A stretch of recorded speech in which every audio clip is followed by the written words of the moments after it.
taking me a minute to start because I was sipping on my coffee, reading about one of the stories about how we are wasting so much money getting rid of Tylenol we didn't even need. So that's always fun. That's always fun, right? We love it when governments waste money.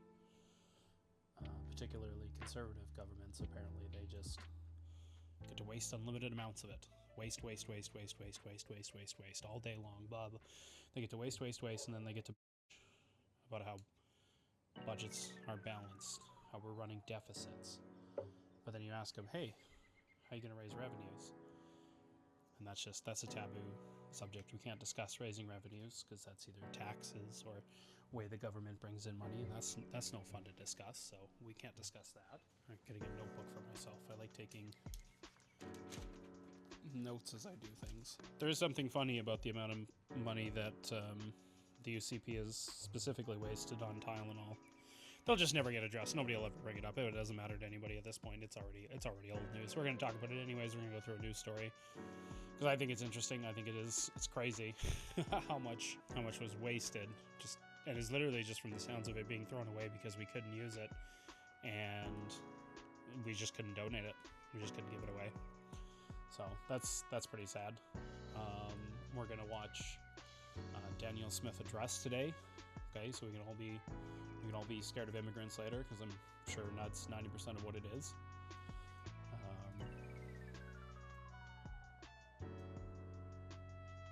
And then we're going to discuss. I have another one. We're gonna read about how the oil prices and what effect it's having on the economy. If you're somebody that's watching in the live stream, it's fantastic. Welcome. If you're somebody that wants to call in, if you're using Discord specifically, I'll give you a one-time link. We'll throw you in the green room, and then I can pull you on and we can discuss a little bit. Preferably like to keep it at the topic at hand. However, I'm pretty open to everything. So I'm just going to cut the royalty-free music here. And then we're going to pull up Miss Danielle Smith's address here to the Pebbles. And we will go from that. So we're going to go on the scene. Full screen there.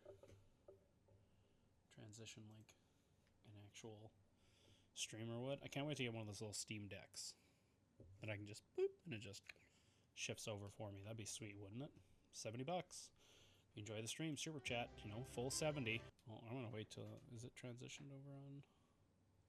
Ah, there we go. We're running a tad behind. Ready? Get your hands up in the air. 1, 2, 3, 4, 5, 6, 7, 8, 9, 10, 11, 12, 13, 14, 15, 16, 17. Oof, 17-second delay. That's crazy. That's a crazy lengthy delay. Well, that's cool. So, needless to say, if you type something in chat and I don't get to it right away, it's because there's a full 17 delay on our pop out that, because if I see the delay on my end, that's going to drive me bonkers. It's going to drive me nuts to see such a delay. Okay, let's go. Oh, yeah, look at all these happy faces. Oh, my God. It's construction workers. That's me. Good evening, my fellow Albertans. Go yourself, Danielle Smith. Approaching in a shifting geopolitical landscape, I wanted to take some time to speak with you about how your provincial government plans to navigate these challenges. Oh, yes, of course. Alberta continues to prosper. I'd like to start with the good news. The Alberta economy is once again booming. Oh. Got it, guys. We're good. We're good. The economy's good. We're fine. It's all good. And we're always booming. We're always booming, right? Remember. You know what? I'll actually give it to the NDP. I don't remember the NDP being like, the economy's good. There was times where they're like, yeah, you know what? Oil prices kind of suck. It kind of sucks. We're going to run a little bit of a deficit right now. It's, it sucks. It's shit. By the way, we're only 31 seconds into this. Hang on. Lowest oil price for NDP Freeze time in office, Alberta.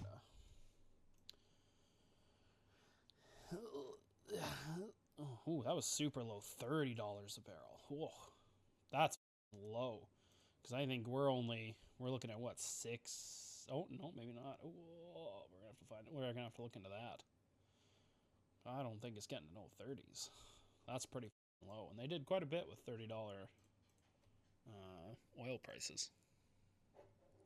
The entire country in virtually every economic category, from job growth to investment to GDP to wages. The energy agreement, or MOU, signed with Ottawa last year has eliminated both the destructive oil and gas production cap and the net zero power regulations. These two victories alone have had an immediate supercharging effect on our economy. In just the last few weeks, we have had tens of billions in new projects announced, including several new AI data centers. Also, I truly don't believe the cap on oil and gas stuff would be enough to sink our economy. I just don't, because there's other things that we could do. There's other things. There's so many different energy projects that we could engage in if we truly wanted to be the energy powerhouse of Canada. Think about it. We could make so many different nuclear plants here. We got the space. Last time I checked, not a crazy ton of tornadoes that pass through. We don't get a crazy ton of earthquakes. There's no. If we've got a tsunami risk, we're all okay. If a tsunami makes it this far, like, we truly could be a energy powerhouse, and we could connect to all the other grids, and then we could just pump out power for the rest of the country. But that's fine. That's fine. We just want to focus on one. Just one. That's okay. It's okay. The It's okay. expansion of TMX and other pipelines headed west and south, and a final investment decision by Dow Chemicals on their multi-billion-dollar plastics facility. And that's just the start. So we need more We plastics. expect tens of billions in data center and power generation announcements, oil production facility expansions, and approval from the federal government for a nice, just all pipeline gross things. Cool. For Asian markets. These investments will create a massive number of new jobs for Albertans and will prime the pump, so to speak, for more investment.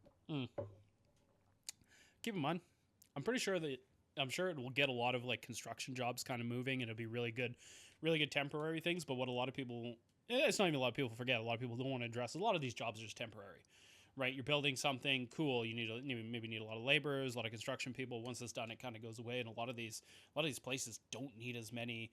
Like, I'd be shocked if most large data centers needed more than 100 people to survive.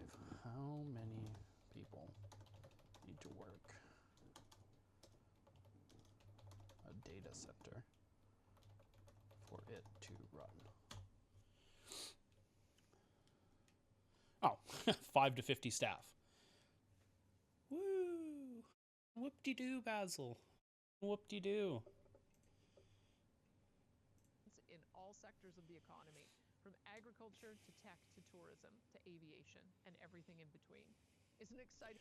Here's the really uncomfortable thing that people don't want to address, okay, that I personally think that we're moving towards, especially with an aging population, is service and government-based jobs. There's a lot of things that we do that don't necessarily generate revenue, but are really good for society, like teachers. Although I could argue that they do actually generate a lot of revenue since they're educating the future. It's just their revenue isn't in our face. Teachers, doctors, nurses, social services, mental health people, infrastructure, police, security, prisons, like all these service-based things that aren't necessarily like I'm selling you a product or I'm bringing in revenue, but it's things that we rely on every day that I think is what a lot of our economies are shifting towards. But I think with the uncomfortable realization that we've had so much private money being able to do things because there was a lot of private interest and things to be made and profits and ventures to be, blazed and things like that, then now now we kind of have an aging population. We have services that we need to do because we're becoming a more specialized society in the things we do, and we're having a more service-based thing. So as I'm trying to get to is that requires us to tax more but spend more on services, and that's okay because overall we have the things we need. Now we just need the quality of life and the overall ecosystem to flourish, and I think that's what our economies need to move to, but that makes people really uncomfortable. So for whatever reason. However, we have a very serious growth and budget challenge that must be addressed. Cool. How are you going to address it? Premier, the price of oil averaged $90 a barrel US. Wow, that's amazing. Strong oil prices saw our budget. That's amazing. What have we done with it? We haven't done anything with it. Enjoy Damn, $25 billion. That's crazy. Of around $12 billion. Damn. So our debt must have gone down. Ooh, that's crazy. That's crazy. However, wait, how much has gone to paying down debt and how much has gone to the Heritage Fund? the price of oil has fallen by over $30 a barrel. Ooh, so we're at 60. Okay. Each Keep in mind, still double what the NDP had to deal with, but that's fine. $1 drop in the price of oil means roughly $750 million less in oil royalties for the province. Damn, it's almost like we rely on oil products quite a bit. $90 oil has turned into a large budget deficit at $60 oil. This is not the first crash in oil prices our province has faced, nor will it be the last. What is unique about the current oil... Is that a crash? Average... $30 is a crash. In Alberta, 1985 to now. It used to be regulated your children should be allowed to inherit their parents' business without paying anything. Well, I mean... Not always. That'd be pretty crazy. Could you imagine like some of these big CEOs just being like, here you go, child. Here's a whole business. I don't think people are leaving Canada as much as your wet dream makes it seem. Taxes everywhere. I mean, get used to it. Yeah. I mean, you know, here's the crazy part. If you have $100 million that the government makes, right? We'll just do this nice simple math. And it puts that out into the economy, right? We know that it still has to do some level of business itself. Now it has one of two options. It can either print some more money. So let's say it prints an extra 10 million, right? So, which now we've printed 110 million. Or we can tax, let's say 15 million out of that. And we've actually reduced the amount that we've put out into the economy by 85 million. Or sorry, to 85 million. So it doesn't seem as stressful as it otherwise be if we just let 100 million slosh. It's kind of how taxes work, unfortunately. And I mean, our system of banking has also changed from a time when we started developing what taxes would look like to now. It used to be that a lot of the revenue would come from the people itself, and your currency was generated based on what the people in that area were able to create and sell and barter with. But now we've moved to a system of currency where there's a central body printing the money. And all they're doing is bringing it back for destruction so that they're able to put out currency into your system, but also able to do services by pulling some of it back in. I mean, there wouldn't be as much currency to go around, right? The only reason that everybody has a decent amount of currency in the grand scheme of things is because we found a way to decouple currency from everyday items. So... I mean, there was a reason there was a time that 90% of your people had nothing and 1% truly had everything. You know, it is getting there again. The stagnation of currency is a real issue, but not taxing is not going to solve that. It'll just make it worse. Price crash versus others in the past is that our economy today is more diversified, resilient, and still growing despite the drop in oil price. To put it bluntly, people across the country and around the world continue to want to move to our province in very large numbers to pursue job opportunities and prosperity. In the past, Canada's responsible immigration policies, such as those under Prime Minister Stephen Harper, constrained international immigration to manageable levels in Alberta so that our province could keep up with the growth of our economy and population. It also ensured that new immigrants primarily arrived here with highly valuable skills, a good job, and started contributing income taxes the moment they arrived. That is the story of the vast majority of our amazing new Canadians who arrived here during that time and are now citizens. These Albertans were and are a huge strength to our economy and provincial culture. And then came Justin Trudeau's disastrous open border immigration policies, which have caused an unprecedented strain on our healthcare, education, and other social... Now, I'll be a tad ignorant on this one. I don't know immigration policy from JT's Liberals. If anybody knows what they did to make open borders, I'd love to hear it. I got an interactive one maybe with CBC. But I don't. Unveil new plan for immigration focused on family reunification and middle class growth. A Liberal government will bring real change to Canada's immigration system, focusing on compassion, economic opportunity, and family reunification. It's critical job creation, long-term economic growth. Canada's taste, thanks for the opportunity. Due to Harper decade, our immigration system has been mismanaged, politicized, and reoriented away from unwelcoming those to make Canada their permanent home. Liberals will improve the current immigration system, among other things, ensure families stay together. Double the means number of applications allowed for parents and grandparents, which I'm okay with. I could understand coming here and kind of wanting to bring your family with you. That's fine. I think most people. I think the reality is, if most people had to move from Canada to some other country to immigrate, they'd want to bring their family with them. So, I think it is. I think it's one of those things that you're a hypocrite when people love to do this, and anybody that denies this can go, themselves really. People have one set of policies or one set of ideals in the moment that they find themselves in, but the minute that the moment changes for them in a way that they'd want the other one, they'll immediately jump ship on policy. So, I mean, and even just a quick Google search, I don't see anything. So I doubt she's going to bring up an actual policy, but it's the populist talking points. In just the last 5 years of Trudeau's tenure, Alberta grew by almost 600,000 people to more than 5 million, all while Ottawa throttled our most important job. Okay.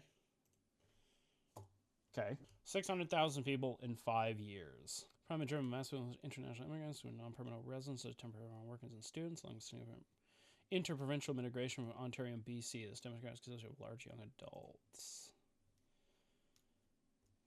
A net gain of 55,000 in 2023. Well, this is from 2024. Business Council of Alberta. Per quarter. 46,000 people per quarter. So what would that be? Times 4 times 2 is 72. So 140,000 roughly. We'll do 50. Yeah, 50, 100, 200,000. Let's say probably almost 200,000. So only 400,000 of that would have been... Well, my cow is mooing. My bad. Welcome an average of 46,000 new people per quarter by comparison during the last population boom of 2011-2013. The rate was just 15,000 per quarter. Although I will find it funny, the UCP did do a come live in Alberta PR thing. So it is somewhere a little funny where you want a lot of people, but, just the amount of people that we want. Non-permanent residents were the biggest driver. Individual permits to study and or work for a short time. Non-permanent residents constitute over half Alberta's recent growth. Although my guess is a lot of those non-permanent residents probably going to be renting and shit like that.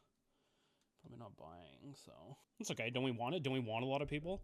Ideally, it is kind of funny that a lot of people, they want growth, but they only want certain types of growth and at a certain pace. The reality is people aren't having kids. So if you want a population to increase, if that is something you think is a positive, it really shouldn't matter how it comes. It'd be more about managing the chaos, so much about, the actual growth itself. Would you be upset if it was 5 million over 10 years of people that were born? Because I'll be honest with you, in some ways, that would almost be worse. Because I don't know if you know this, but young kids are expensive. If you have, my guess is probably most people coming over as non-permanent residents are probably close to 18 years of age, if not over 18. So right in there, they're not taking public education, right? They're working, which means they're contributing tax-wise and not probably being able to pull out of the system. If they're a student, that means they're bringing money over in the form of paying for tuition, paying for housing, buying goods and services. And then once again, there's a good chance that they are going to go back home when they're done. But if you had a population boom of 5 million people that all had kids over those 10 years, that's a lot of kids. And when you do like that, it's going to put even harder strain on your system. So this is what I mean, that we have two sides of an issue, that people want their cake. They want to have their cake and eat it too. They want a population that grows in a way that they deem fit. But if it grows in a way that it doesn't, it's always just deemed as bad. And I think with most things, I think it's just always easy to scapegoat and find somebody to blame. It's just always how it is. Let's blame somebody. The vague they that comes up with a lot of politicians like that. Well, they're causing this, they're doing this, they're these people, those people, them, these, them.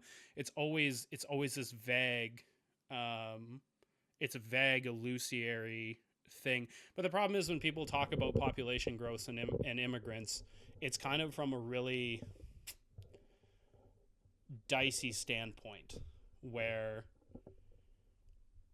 it's never usually in a matter of good faith or, you know, how are we actually providing? Because I personally, at the end of the day, I think scarcity is bullshit. I don't think it actually exists. I think scarcity is a concept that is created in our minds that makes it seem like things are scarce, but they're really not. I think when you go walk around to Walmart and you talk about, you know, the fact that I think it's like one in 5 or 1 in 7, might even maybe lower than that, maybe like 1 in 4 Albertans are struggling with food insecurity. I think is crazy in the time where you can go walk through a Walmart and, you know, their shelves are just racked full of. So I think that's kind of crazy.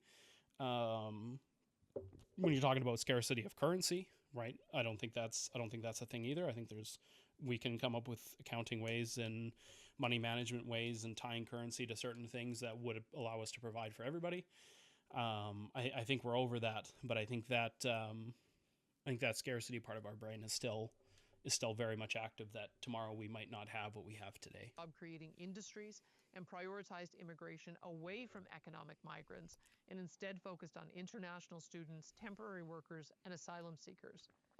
Adding 600,000 people in 5 years is like adding half the city of Calgary or Edmonton in 5 years. Okay. Although sustainable immigration has always been an important part of our provincial growth model, throwing the doors wide open to anyone and everyone across the globe has flooded our classrooms. But the thing is that they weren't just, it wasn't just anybody. If you're coming over as a non-permanent resident, my guess is you have to fill out a fuck ton of paperwork. If you're coming over as an international student, you probably have to fill out, once again, a fuck ton of paperwork. I don't know if you've ever filled out paperwork for anything, but anything related to anything that has to do with the government probably asks you about 30 times if you're a Canadian citizen or what means upon which you're coming over to this country and where from. The idea that it's just everybody and anybody, I think is a little foolhardily. So, yeah, okay, yeah, it's okay. We can. It's okay that we have Health Canada. I know you're like really scared. Obviously, it's coming across in the literally one message that you've sent. That's like, oh my god, Health Canada, they're getting women to DUI. That's okay. That's fine. Yeah, there is. Children are expensive. It's okay if we have a general amount of people that are like, you know what? I don't really want kids. I'm not set up for it. I'm not financially stable enough for it. I think that's okay. I think that's pretty fair. And I think there's also Health Canada. Nobody's putting a gun to your head. Vast majority of people. There are stories of women that have had their tubes tied and birth control things against their will. Absolutely. Is it the norm? No, absolutely not. I think it's in some pretty yikesy situations where it occurs, and I think the times that it does, it comes to light, and I think the times that it comes to light and it's happened, I think those people should be punished for it. So, and I think it's okay that we have systems and institutions in place that put out educational material about birth control and about different pharmacological items that people can take advantage of. I mean, the realistic thing is if you don't like big pharma doing it, then the government needs to take over health sciences. But I know that'll make you all spooky because the government can't do it. It's inefficient. You know, we'll ignore how inefficient private business is in the way that it spends and hoards resources it doesn't need. We'll ignore that kind of inefficiency because that's based in amazing, but emergency rooms. It's okay. You'll survive. With far too many people, far too quickly. As just one example, our student population has skyrocketed by more than 80,000 students in just the last 4 years. I'm pausing a lot, but this bothers the shit out of me. It's just number after number after number without saying what a reasonable number would look like and why the number that we're looking at is bad, right? Number going up isn't always bad, and number going down isn't always bad. There needs to be, you need to contextualize these numbers. So let's say we had a new program come out and we were the only ones that could make waffle doodles. Okay, we're the only ones. We're the only ones that know how to manufacture waffle doodles. We're the only ones that can teach the world how to manufacture waffle doodles. If all of a sudden our schooling system got an increase of 100,000 people that year, would we be like, oh my God, this is going to destroy our educational system? No, we'd have to realize that we're the only one that deals in manufacturing waffle doodles, and we're the only one that can educate people doing waffle doodles. Yeah, here's the crazy part, Jaden. You don't have to get an IUD. You don't have to. Okay?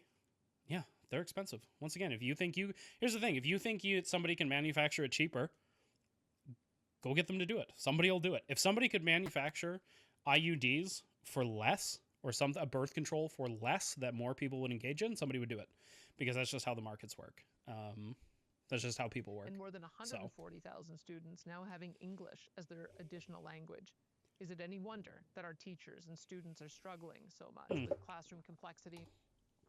You teachers and students are dealing with classroom complexities because you have grade 2ers learning grade 6 social studies. Yeah, you ever try to teach a grade 2er who the finance minister is of Canada? They don't give up.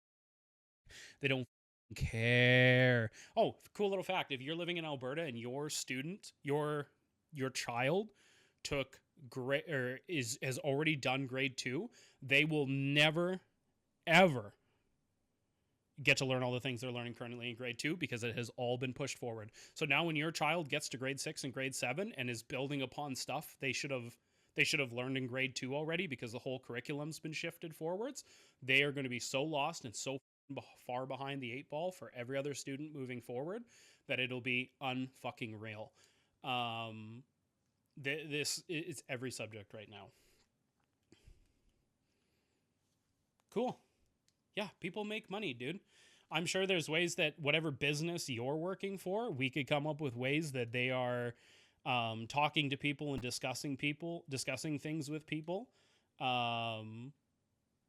in ways that are going to come across very conspiratorial, that you're just only saying those things because your business makes money off them. So, I mean, sorry, man.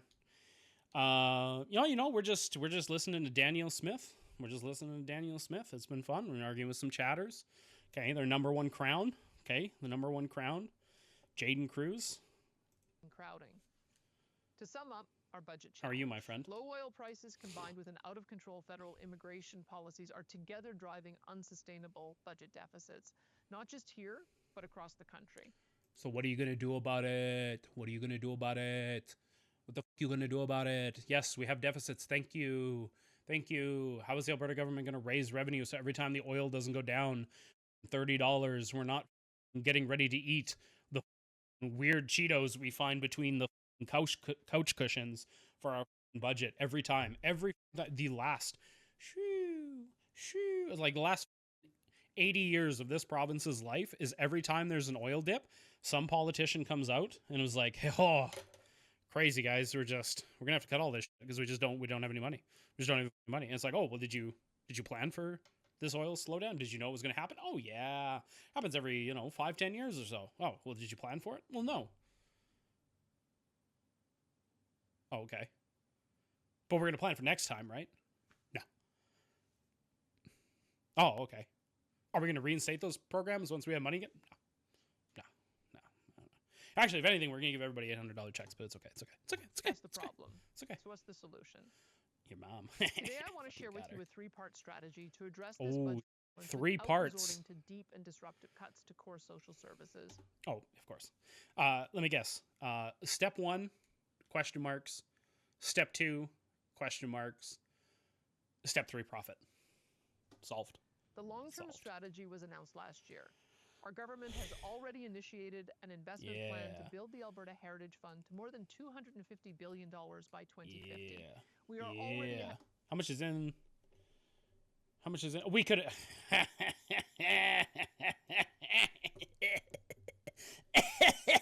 I'm going to become the Joker. You don't think there's ways to plan for emergency things? You don't think what the fuck is emergency planning? You know, there's a whole study, a whole education section built upon emergency planning. They shouldn't have to cut anything. That's the thing. And I'm sorry. You know what? Crazy. You know what? You know, you're right. You're right. We should cut some things. I'm gonna go with trips to Qatar as one of them. I think we could probably cut that. Trips to United States Mar-a-Lago when you're not a foreign dignitary. I think we could cut that. Yeah, I think we could cut that. $350,000 in carpets. I think we could probably cut that. Yeah. We could probably cut some of her wage and all her staffing things. I'm sure she has more people than she needs to do stuff. I'm just saying, maybe some oil and gas subsidies, if it's not profitable to drill here. Then don't drill there. You don't need to do that then. Clearly, Pars, you're so right. I'm going to draw you a crown because that was just king behavior right there. Pars gets the crown. That's it. That's our problems. Helping the rest of Canada. Go King. Yes, true. Ignore that one of the UCP premiers was responsible for writing that equalization, and also ignore the fact that it's based off of a province's ability to tax their citizens, and when they don't properly tax their citizens, they don't qualify for equalization right away. But let's ignore that. Let's just ignore that. It's ignored. Pushed off to the side. Who cares? Who fucking cares? I don't remember what I was going to Google. That's how worked up I am right now. By reinvesting. Oh, I want to look up the Heritage Fund right now. How much does the Heritage Fund have right now, Alberta? Okay. No, I don't give equalization goes to the provinces itself. It doesn't go to the federal government. That's different from the budget. So it'd be like living in a household and your dad goes, everybody kind of brings in, everybody goes to the pot. But I make 100,000 and everybody else makes 100,000 a month and everybody else makes like 10,000 a month. And I go, hey, I'm going to subsidize some of your groceries and I'm going to, I'm going to buy some clothes. And then I go, oh, aren't I going to get any money even though I make $100,000 a month? And they're like, no, you're okay. You can buy your clothes, which I can. And that's the reality. So yeah, I agree. We should be diversifying. I think it's awesome that we've gone that Mark Carney. I love Mark Carney. He's my boy. Is going out and doing all these trade deals with other countries. I think that's awesome. I love seeing investment at home too. That's awesome. All that I think is really, really king ash, because I mean that's the reality. Is unfortunately the U.S. is a sinking ship. But keep in mind, this motherfucker wants to attach her boat to it. She does. She wants to lap her ship to a dying one. So I mean that right there is already a questionable judgment in my opinion. So the Heritage Fund right now has $30 billion. So she wants, what did she say? Man, that was a lot. 2050. Okay. She wants $250 billion by 2050. Let's minus the 30. That leaves us with $220 billion with a B. That's a lot of money. That's so much money. I'm just checking my messages. Give me a second. Okay. It's stuff for PTA. $220 billion divided by, 2050? So another 24 years, we'll call it. Okay. Okay, so that's $9.16 billion a year with just put into the fund, no investment return. That's doable as long as we're not having budget shortfalls. But the question is, let's say we just left that $30 billion. I'm gonna go because I don't want to mess it up. Okay, guys, God, that'd be really scary. Mess up some numbers on stream. That's like, might as well just Just end it right there. Okay, 30 billion. How many zeros, peoples? How many zeros? 9? Is that 9 zeros? Is that 10 zeros? I think that's 10 zeros. 30, 300, 3,000, 30,000, 300,000, 3 million, 30 million, 300 million, 3 billion, 30 billion. There we go. Okay, after, what did we say?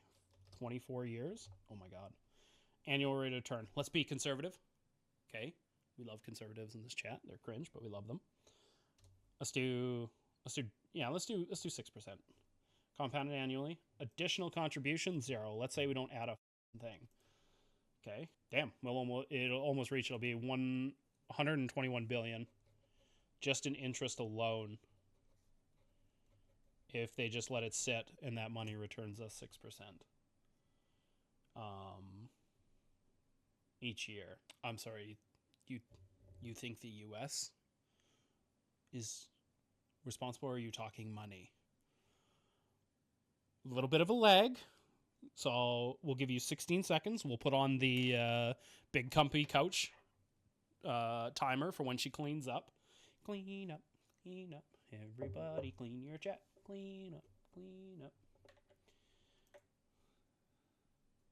If you're schizo, eat that rat. Clean up, clean up. So what if let's say we contributed that extra 9 billion a year. So that's 9, 90, 900, 9,000, 90,000, 900,000, 9 million, 90 million, 900 million, 9 billion. At the beginning of each month, we're not going to wait to... We're financially illiterate in this province, or literate in this province, okay? We're always contributing at the beginning of the month. Yeah, sure, I'm down. I mean, I think honestly, personally, what I would do is a lot of the food and stuff I think is pretty based. Medicine, cool. Health stuff, totally cool. I'm less cool about just giving money. But what I would like to see is instead of just giving money, I would love to see programs that bring people over that want to learn, that want to take stuff back to better their country. So if you have a lot of people that, let's say like wastewater management is one of them, right? Like you have countries that struggle with keeping their water clean and stuff. I would be totally cool bringing over people that want to learn waste management stuff for their country and teaching them and then sending them back to deal with that problem within their country. I think that'd be super based because I think that's what education was meant to be for.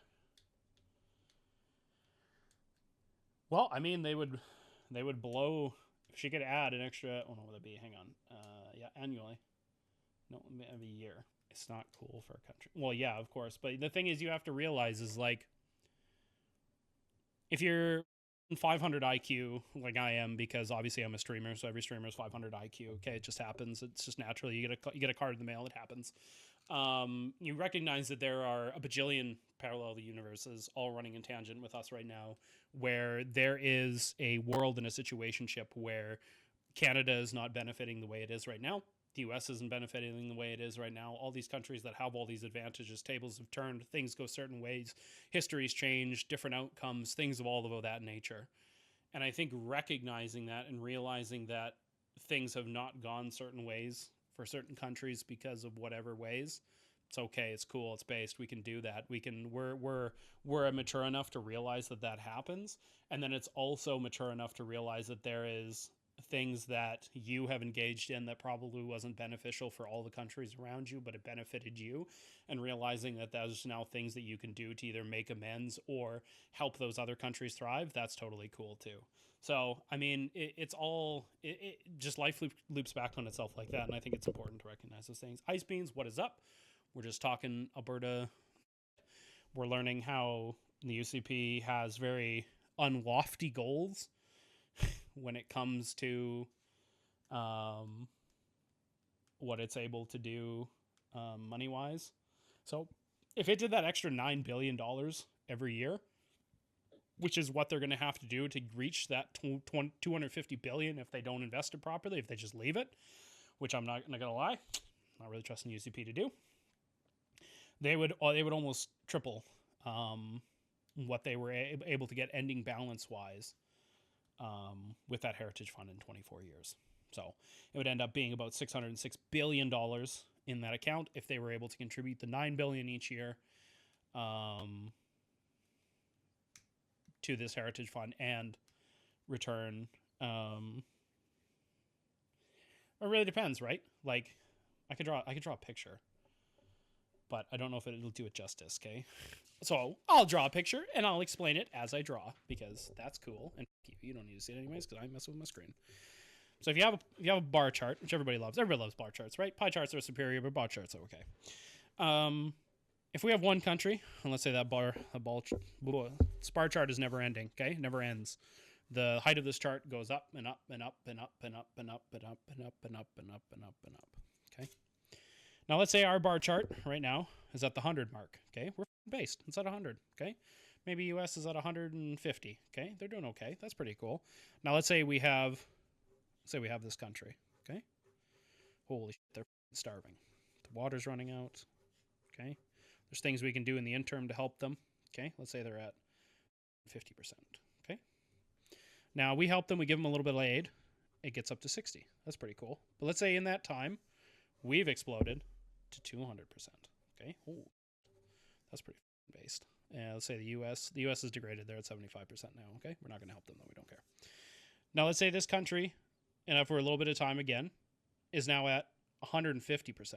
Okay, but Canada has been able to go at 250%. Right, we've grown. The ratio kind of keeps growing. While yes, ideally humanitarian aid shouldn't exist forever because there should become a point where whether either that country declares it failed and it's absorbed, ideally, people's brains struggle with this idea, absorbed into something else, there is always going to be, as long as some countries doing good, there should always be a duty to help out countries that aren't doing as good. Because, I mean, as the saying goes, was it high tides rise all boats? We don't want other parts of the world falling into catastrophe because eventually it will bleed over to us. And I mean, people intuitively know this in the fact that HOAs exist because they know that if you allow neighbors to kind of everybody to do whatever the fuck they want, it will change the dynamic of your neighborhood. And B, we just know that if we're watching our neighbors like struggling out on the front lawn to breathe, we know that one day that could be us, and if we don't help them, they're not going to help us. And I think that's, I mean, the old song, you don't know what you got till it's gone. Nobody ever assumes they're going to be the one lying on the pavement needing help. But at some point, every country, every person is going to need help of some sorts. And if your motto is don't help anybody because you always have to help yourself first, eventually nobody will help you. $1 billion. Because the kind of cultural idea that everybody must fend for themselves, I mean, that has led to a lot of really bad cultural aspects. And while I'm all for individualism to a certain level, I think understanding that there is a collective social contract that we all have to try to abide by with helping other people, I think it is good. I think it is something where we need to engage in. So we are already ahead of schedule by reinvesting. Yeah, but what does that even mean, Jay? What does that mean? My motto is we've helped enough. What does that mean compared to what, right? Because I could say to you, Jaden, I've helped you enough. I should never have to help you. Doesn't matter if you're having a heart attack in front of me. I hope I've helped you enough. I've helped you enough. And we are helping ourselves. I'm sorry. What? I'm sorry. Unless you're like truly destitute or a drug addict, your life is infinitely better than most places on the planet. Sorry. That's a cold hard truth. That's a cold hard stone truth. Then unless you are destitute, living on the street, or a drug addict, your life is most likely better than most of the planet. And if people can't recognize, because I actually think this is one of the problems that unfortunately privilege bleeds complacency, and complacency breeds downfall.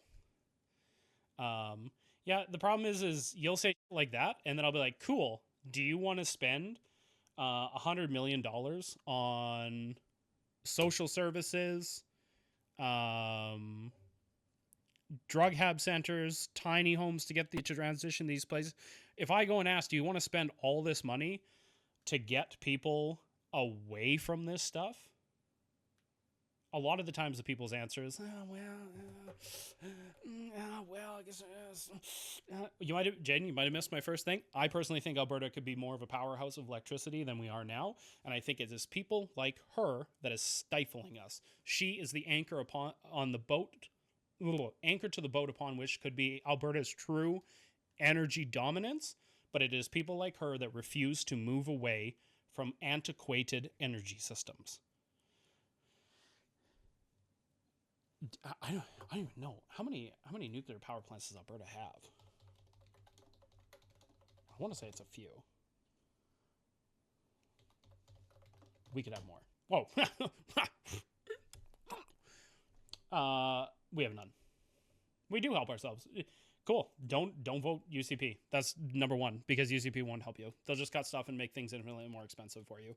Removing caps off of insurances, getting rid of public health care. Like it's near impossible in a lot of ways to see an actual like good doctor, because of policies that she hasn't enacted, making it difficult for nurses and doctors and shit like that.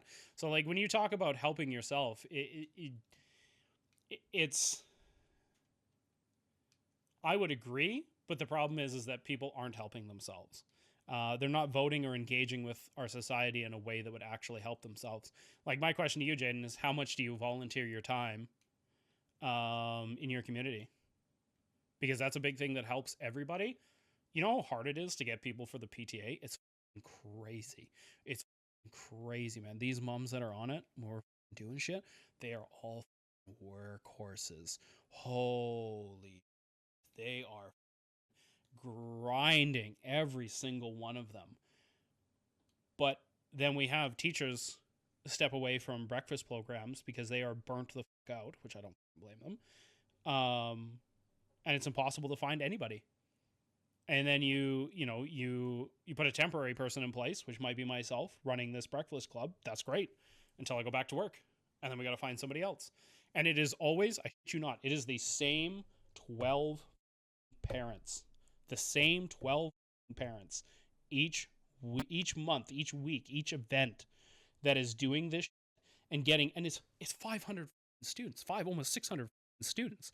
If everybody has two guardians, that's 1,200 parents and guardians. Yeah, see, you're just, sorry, I don't give a fuck about you. I really don't. You are tough titties. The fact you're like, I gotta stand up for this one. I'm not gonna give my labor for free. You gotta pay me for my work. Is like, congratulations. You. You're the reason it's hard to find somebody to feed kids. You're the reason it's really hard to put on events. You're the reason that a lot of community programs and third spaces are dying. Congratulations. You are part of the problem. You're part of the problem. If it takes a village to raise, like, yeah, that's, I hate to tell you, but the golden age of capitalism, the golden age, involved people being part of their community. It did. It involved them being a part of their community, without expecting en masse a return of some kind of financial incentive. And by all accounts, you're a child. So I'm really glad that didn't land in my coffee. I would have been, I don't think there's not much left, but I would have been sad. So. Rather than spending interest earned in the fund each year and investing the bulk of large surpluses in years with high oil prices like we saw in 2023, our government has already doubled the Heritage Fund from roughly $16 billion in 2021 to almost $32 billion today. Where's my calculator? Nerds, rise up. Also, the fact you have to be like, listen, we're not going to spend the interest. Listen, honey, I'm not going to fuck that waitress. And it's like, 160, 1,600, 16,000, 160,000, 1.6, 116 mil, 160, 1.6. There we go. What was that? Call it 5 years, 6% annually, no more contributions. Oh. Sorry, my bad. Missed a zero. Okay, so a little bit more than what they would have just got off interest. If it was just interest sitting in the bank, 6% return, 5 years, 21,000. So, what was that? 11 more? Okay, so they've added a little bit. That's good. That's a win. I will agree. That is a win. That's how quickly you can move the dial. We just have to stick with it. If future Alberta governments continue with... Actually, hang on. What would that be? Hang on. 11 billion? 11 billion divided by 5 years? So just 2? So it's well under what they want to put in there, but that's okay. Still win. Still win. Still W. Through to 2050, the annual interest earned on the Heritage Fund each year will ensure we can weather any short-term dip in oil and gas prices and non-renewable resource revenue. When we reach this goal... Which is? I think I might have. That's okay. I do that to a lot of people. The reality is if you aren't engaging with your community and you're like, I don't understand why all these systems and people and things aren't working together, I just sorry to tell you, you're part of the problem. I mean, these schools and systems are struggling. I mean, it's crazy. The last couple of hobby things I've done around my community, it's literally been me and like 6 or 7 women. It's always older women. Okay, so if you're single and a guy and you're wanting to meet some, some actually salt of the earth people, okay, you go do some classes and shit around your community. I guarantee you'd be like the only man in any of those things, and it's just really frustrating because it's like if you're not part of the solution, you're part of the problem type deal. Sorry, just checking messages with the waifu with the squishy. Yeah, and I think it's just frustrating. It's so frustrating doing like I said, our breakfast club. A couple of the teachers dipped out, and it's like, how are we going to feed these kids? And it's like, well, we all have so much already. All of our mums and stuff, and myself, we're engaging with things that are around. I have no idea what the fuck I just said. That it's a struggle to get like each month we do a hot lunch, and it's the same 4-ish parents that do it all, and every time it's the order forms go out, it always asks, would you like to volunteer, and it's just nothing. And well, it's a path we're going down because of people like you. Or the surveys from from parents. We get a little sheet in the mail, and all you got to do is you got to literally just go punch in this little link. It takes you to a survey, and it allows you to talk about what you like about the school, what you think your kid is like succeeding in. It requires you my bad, it requires parents to be invested in their children, which I know, crazy concept, my bad, crazy. It was something like a class. It was like 2 classes, so it would have been almost 60 kids. 10 responses, a sixth of the parents, and we counted it up. I think there was 12 of us, 13 of us on the PTA, and the principal's like, legitimately, if everyone in this room did it, we would have gotten more responses than we did last year for the same thing. And that's depressing, because there are so many ways that so many people could be just invested just a smidgen in their communities and what their kids are doing and what is going on, that would alterly or vastly change and alter the course that we find ourselves on now.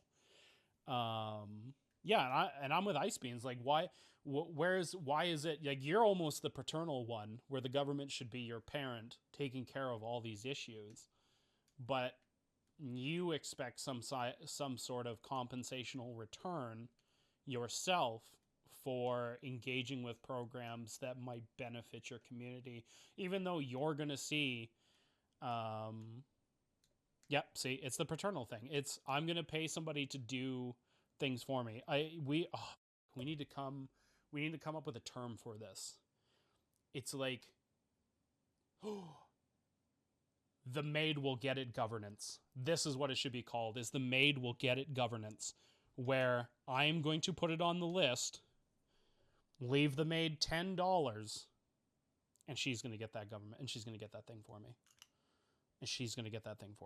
Because that is what it ultimately ends up becoming. And I don't even know where it would fit in politically wise, but there is a segment of people that think they don't need to engage with their community because the government will just do it for them, and that's wild to me.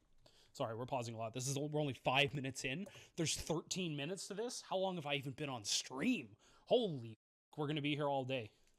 Alberta will be forever free from its over-reliance on oil and Yeah, but it's good for you. It's good for you.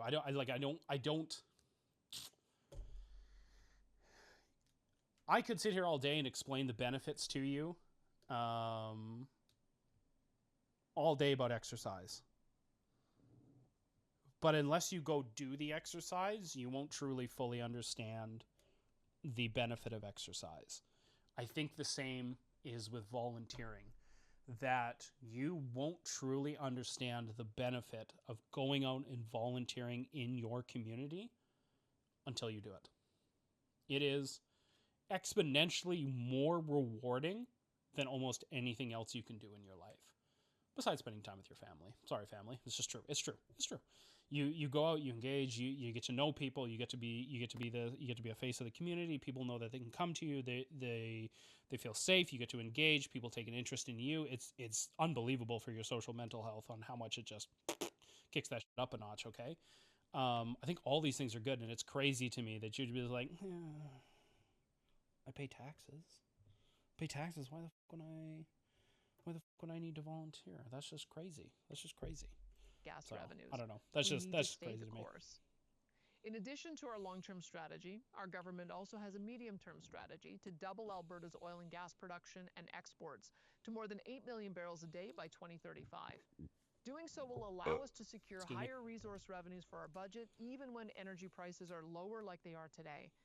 And when energy prices... Oh, crazy thing, if you hate government spending money on a ton of money on social programs and stuff like that, and you're like, oh, I'd like to reduce that cost, a way of doing that would be volunteering. Just saying. Bump back up, our province will see large surpluses, which will help us to reach the $250 billion by 2050 Heritage Fund. I mean, if you want to jump in the Discord, I can throw in a link, and you can come in and chat and tell me why you don't like volunteering, and we can chat about that, because I am genuinely curious, since you seem to be somebody who is not necessarily anti-volunteering, but you do seem opposed to volunteering. So, target that I just outlined. That is why our government will continue to work diligently on implementing the energy agreement signed with Ottawa to build 1.3 million barrels per day of additional pipeline capacity to the West Coast, while also working with our great Canadian pipeline company. Do you always pay yourself when you do chores? If your wife was like, or your spouse or your partner or whoever you have was like, hey, could you mow the lawn for me? If there isn't something in that transaction for you, do you tell them to go fuck themselves? Because I feel like you would. Companies to expand pipeline capacity headed south. We will also continue to work on our agreement. Daddy, help me with my math class. Where the fuck's my money? Are you gonna pay me? No, do your own math work. You better be able to learn yourself, little shit, because unless you got $10 for tutoring, I ain't teaching you. That's what I just expect, like a normal conversation in your house is at this point. It's to just send hundreds of thousands of barrels of Alberta crude to their refineries and explore opportunities to unlock deepwater port access for our energy resources in the Maritimes, Quebec, and the Hudson's Bay. Alberta will double our pipeline capacity over the next 10 years, and our oil producers will grow and fill that pipe. We will not permit Alberta's and Canada's most valuable resource deposit. Daddy, I got the $10 for your math tutoring. You're going to be learning a different math lesson today. It's called inflation. It's now $12. Worth almost $10 trillion to remain in the ground to the detriment of millions of Canadians. That's not going to happen. Now, having a medium and long-term plan is very important. However, what are we going to... As your wife's like, listen, honey, I'll subsidize the kid. And you're like, get the fuck out of here with this goddamn government subsidy bullshit. To do about our budget situation in the short term. After all, we can't just sit by waiting and hoping for world oil prices to recover. So true, Queen. What are we doing? What are we doing, Queen? System in Queen? the best interest of Albertans. Oh, yes. So here's the short-term plan. First off, okay. Our government will not be implementing drastic cuts to social services. Oh, sick. Sick. It's like, but you have nothing left to cut. I mean, at this point, you're like, listen, Mr. Skeleton, we're not going to strip. We're not going to strip any more skin off your bones. And the Skelly's like, you can find goddamn one piece of flesh to take off me. I'd be amazed. Nurses and teachers will remain in place so we can continue to attract the skilled professionals. Oh my God, look at all these AI generated kids and stuff. Have learned from experience that during times of low oil prices, the key is to limit increases in spending and focus it on building the schools, health facilities, roads, and other infrastructure needed to build a They won't do strong any and of that shit. diversified economy with a world-class standard of living. So instead of drastic cuts in upcoming budgets, we will instead be cutting unnecessary bureaucracy, improving efficiencies in program delivery, and prioritizing needs before wants as much as possible. We will continue to limit overall government. Are you sure about that? Are you sure about that? Are you sure about that? Are you sure about that? I don't think so. I don't think this government has the actual self-restraint to not engage with wants that it wants. If there was something that this government truly wanted to spend money on, it would not matter the cost. They would just do it. And I think anything that anybody else puts forward, they would then cry austerity and we need to cut things and stuff like that. But I think for this UCP, when it comes to things that they truly want, they don't give a shit about price tag. And I mean, I think that's just reflected in the amount that they spend and the amount and the ways they spend money on. I mean, you had, what was it last year when she was spending that $350K on her carpet. Our school was wondering how we were going to make up the next 2-3 months of breakfast club because our money had run out. So you notice how Jaden doesn't really answer the question of what he's going to do when his kid asks him to math tutor for free and doesn't pay them. Just saying.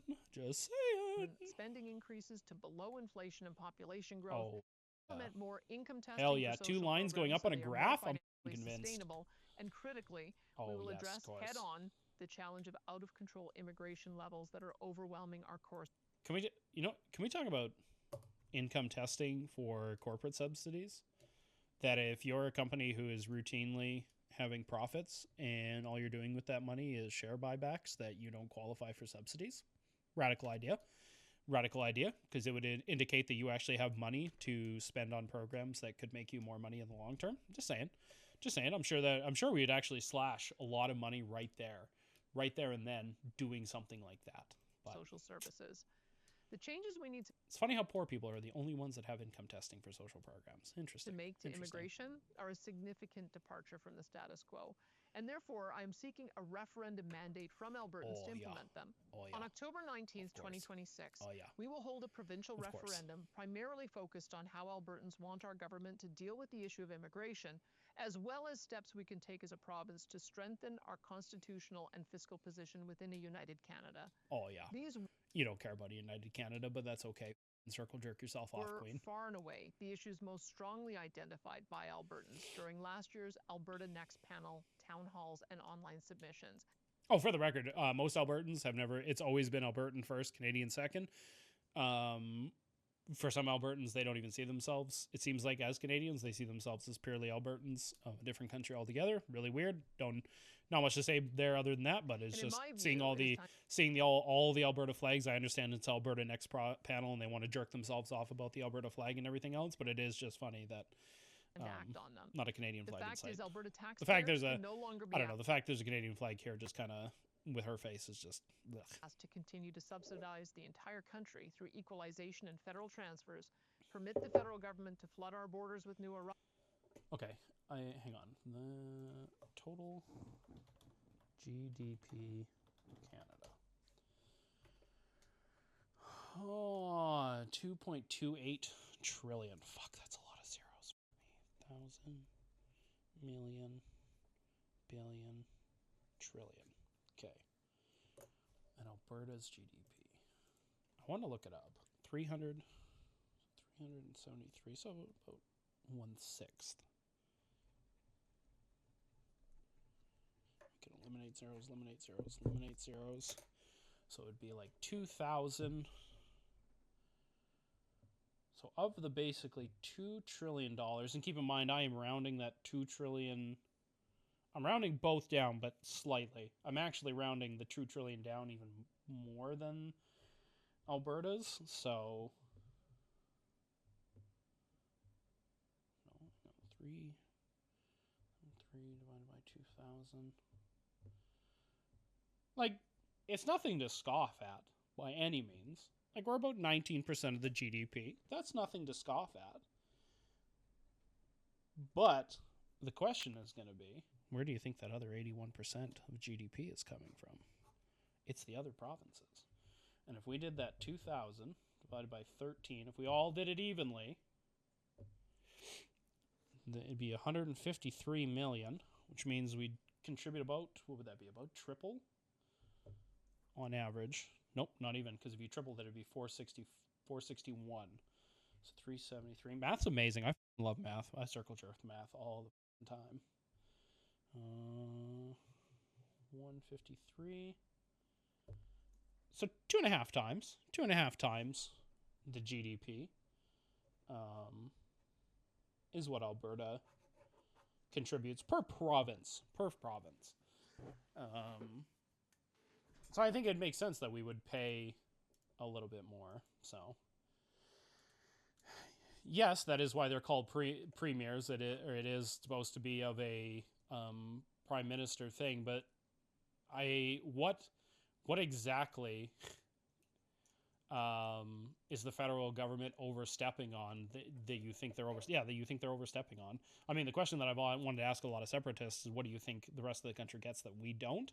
And if they say money, I just kind of want to laugh because we get lots of money from the federal government too. It's just in different forms. And then give free access to our most generous in the country social programs. Danny, and not only that, once again, here's something that'll upset a lot of people who are like, "Why are you not people in the country?" If you have somebody, and let's say they immigrate to Ontario, okay, that's base. Okay, let's all move to Ontario. Okay, we can be over there. Okay, that's pretty sweet. Okay, hey, I'll let you in on a little secret before I move forward. Alberta doesn't get equalization payments because we don't tax our citizens properly. The fact we don't have a PST, okay, provincial sales tax, automatically disqualifies us from equalization payments. Shh. That's a secret. Okay,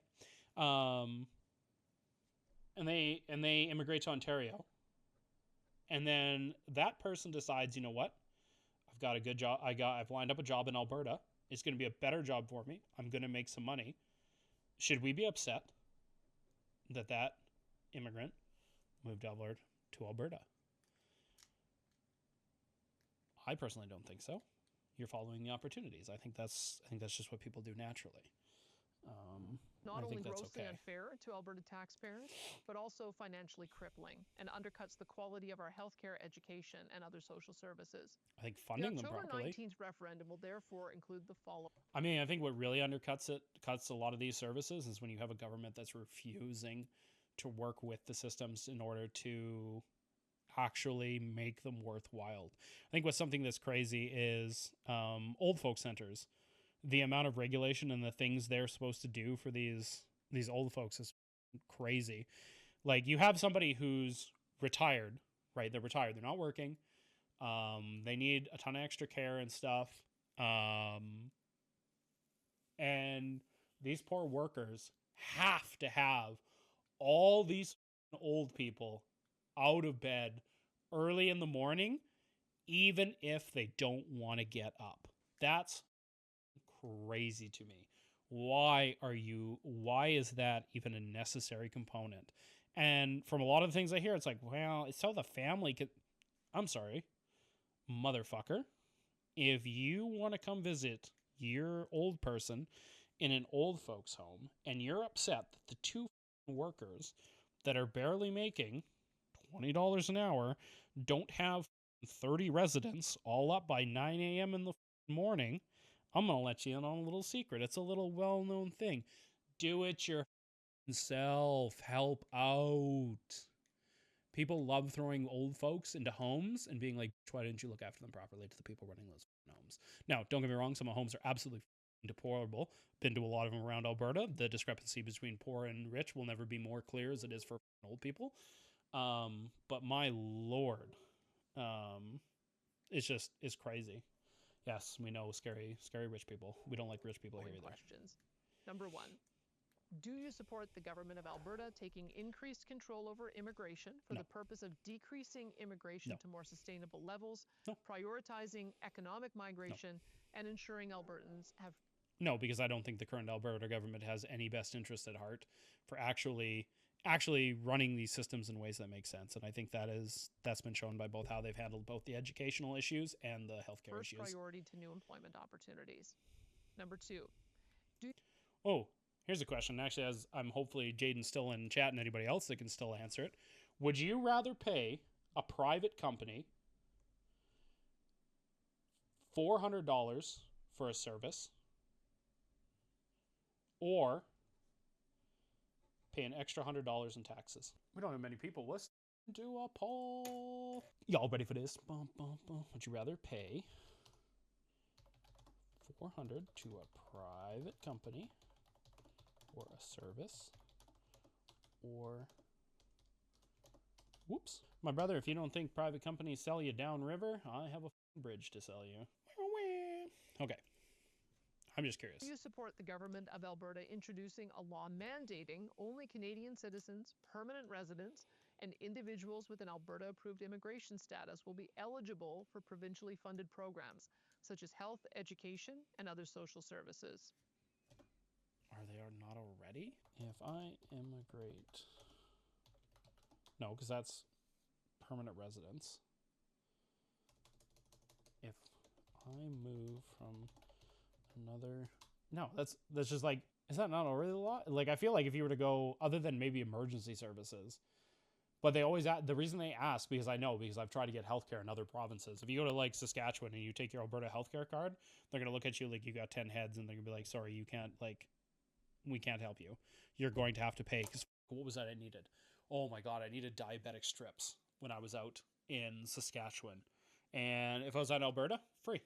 Would have been free. 100% free. You go to Saskatchewan because it's not Alberta healthcare. It's Saskatchewan healthcare. It was like $100. It was $100. So, I mean, that just speaks volumes to the fact that you just, like, if you were to go get healthcare from literally anywhere, other than maybe the emergency room, but even then, they ask for your Alberta healthcare card. So my guess is you're probably going to get a bill anyways. Oh yeah, it was crazy. I looked at the lady, like she had 6 heads. I was like, holy. I think honestly it was just cheaper because it's funny. It's like, oh, what's the other thing?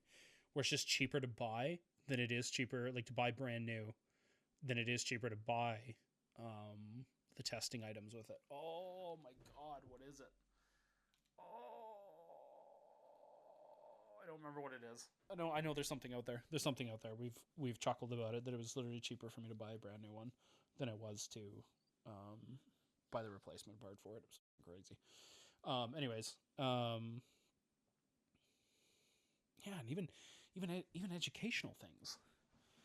I feel like if I move from another country illegally to Canada, can I access social programs like healthcare, education? They have limited access to social programs, generally only for essential life-saving or specific humanitarian services.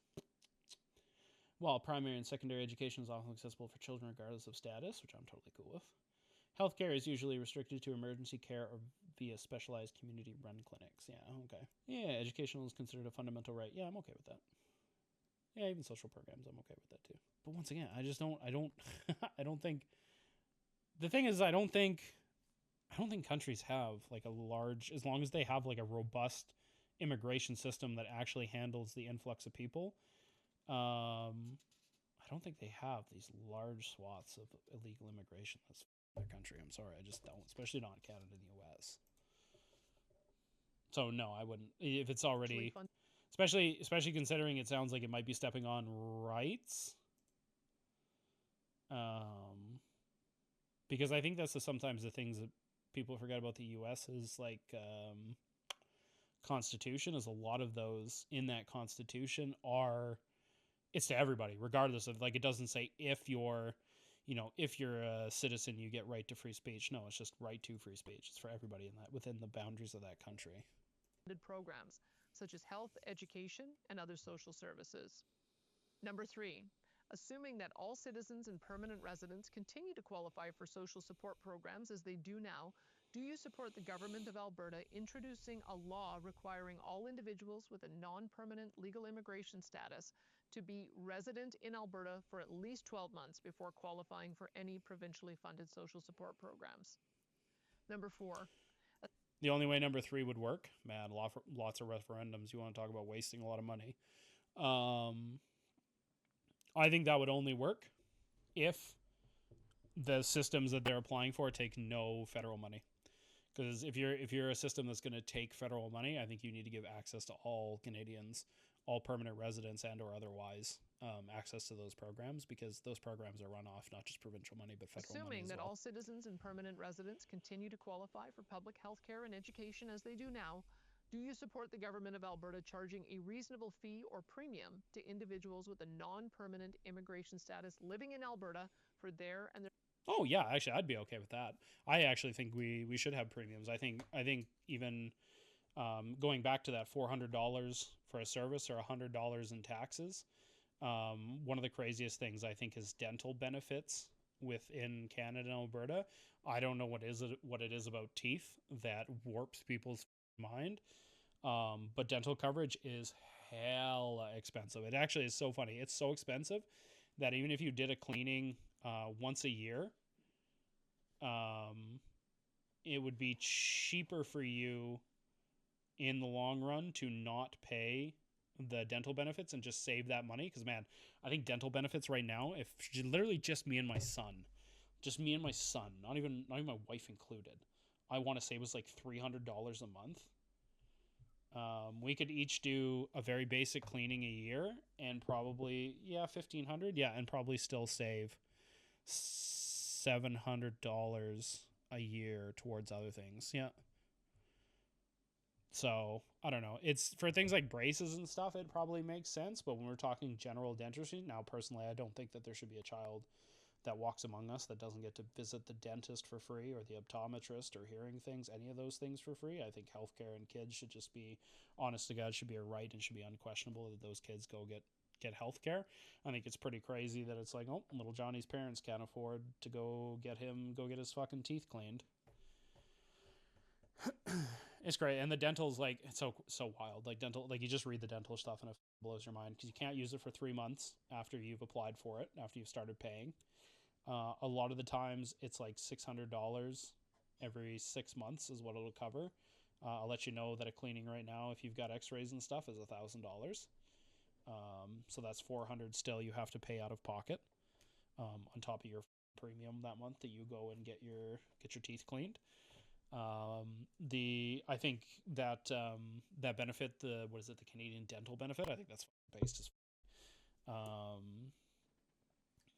I think it'd be cool. I think it'd be cool to extend that just to all kids. I think I make literally 5,000 or 6,000 too much a year to qualify for it. I might qualify this year. I can't speak on the CN Rail stuff. I mean, the reality is any Crown corporation that loses money, look at Canada Post. People don't understand that sometimes it's okay that things lose money because we need them. There's a reason that it's incredibly difficult to get a parcel all the way out to bumfuck Alberta, where UPS or the US, what is it? Hang on, my God, not the UPS. Yeah, UPS and FedEx won't go, and Canada Post will. There's a reason, because it's incredibly costly and it's a waste of everybody's time. But that person needs that parcel, so. Their families' use of the healthcare and education systems.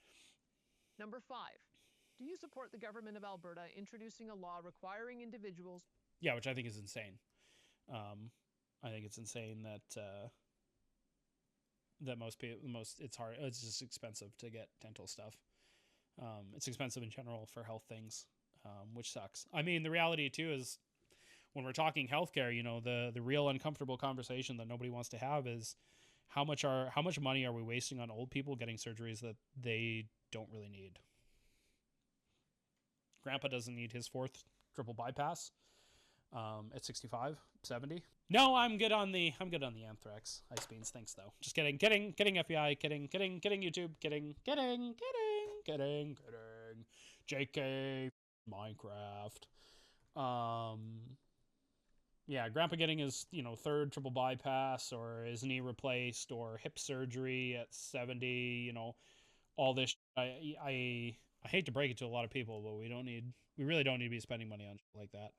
I think there does come a time in a person's life where we recognize they have lived a good life, and while we could spend the money, it is one of those things that it's costly, and I think it's okay to realize that, and I think it's okay to realize it's like, well, it's a little bit different if you're like a 30-year-old and you need your hip or your knee replaced, or spine surgery or something, or a triple bypass or like that. But once you're starting to get into that 65, 70, definitely anything after 80, in my ideal society, we would stop doing surgeries for people of that age. Sorry. It'd be a little bit different if people lived to like 160 and 80 was the halfway mark. I probably would be a little more cool with it, but it's an uncomfortable reality. But a lot of people don't. Motherfucker, we already do this.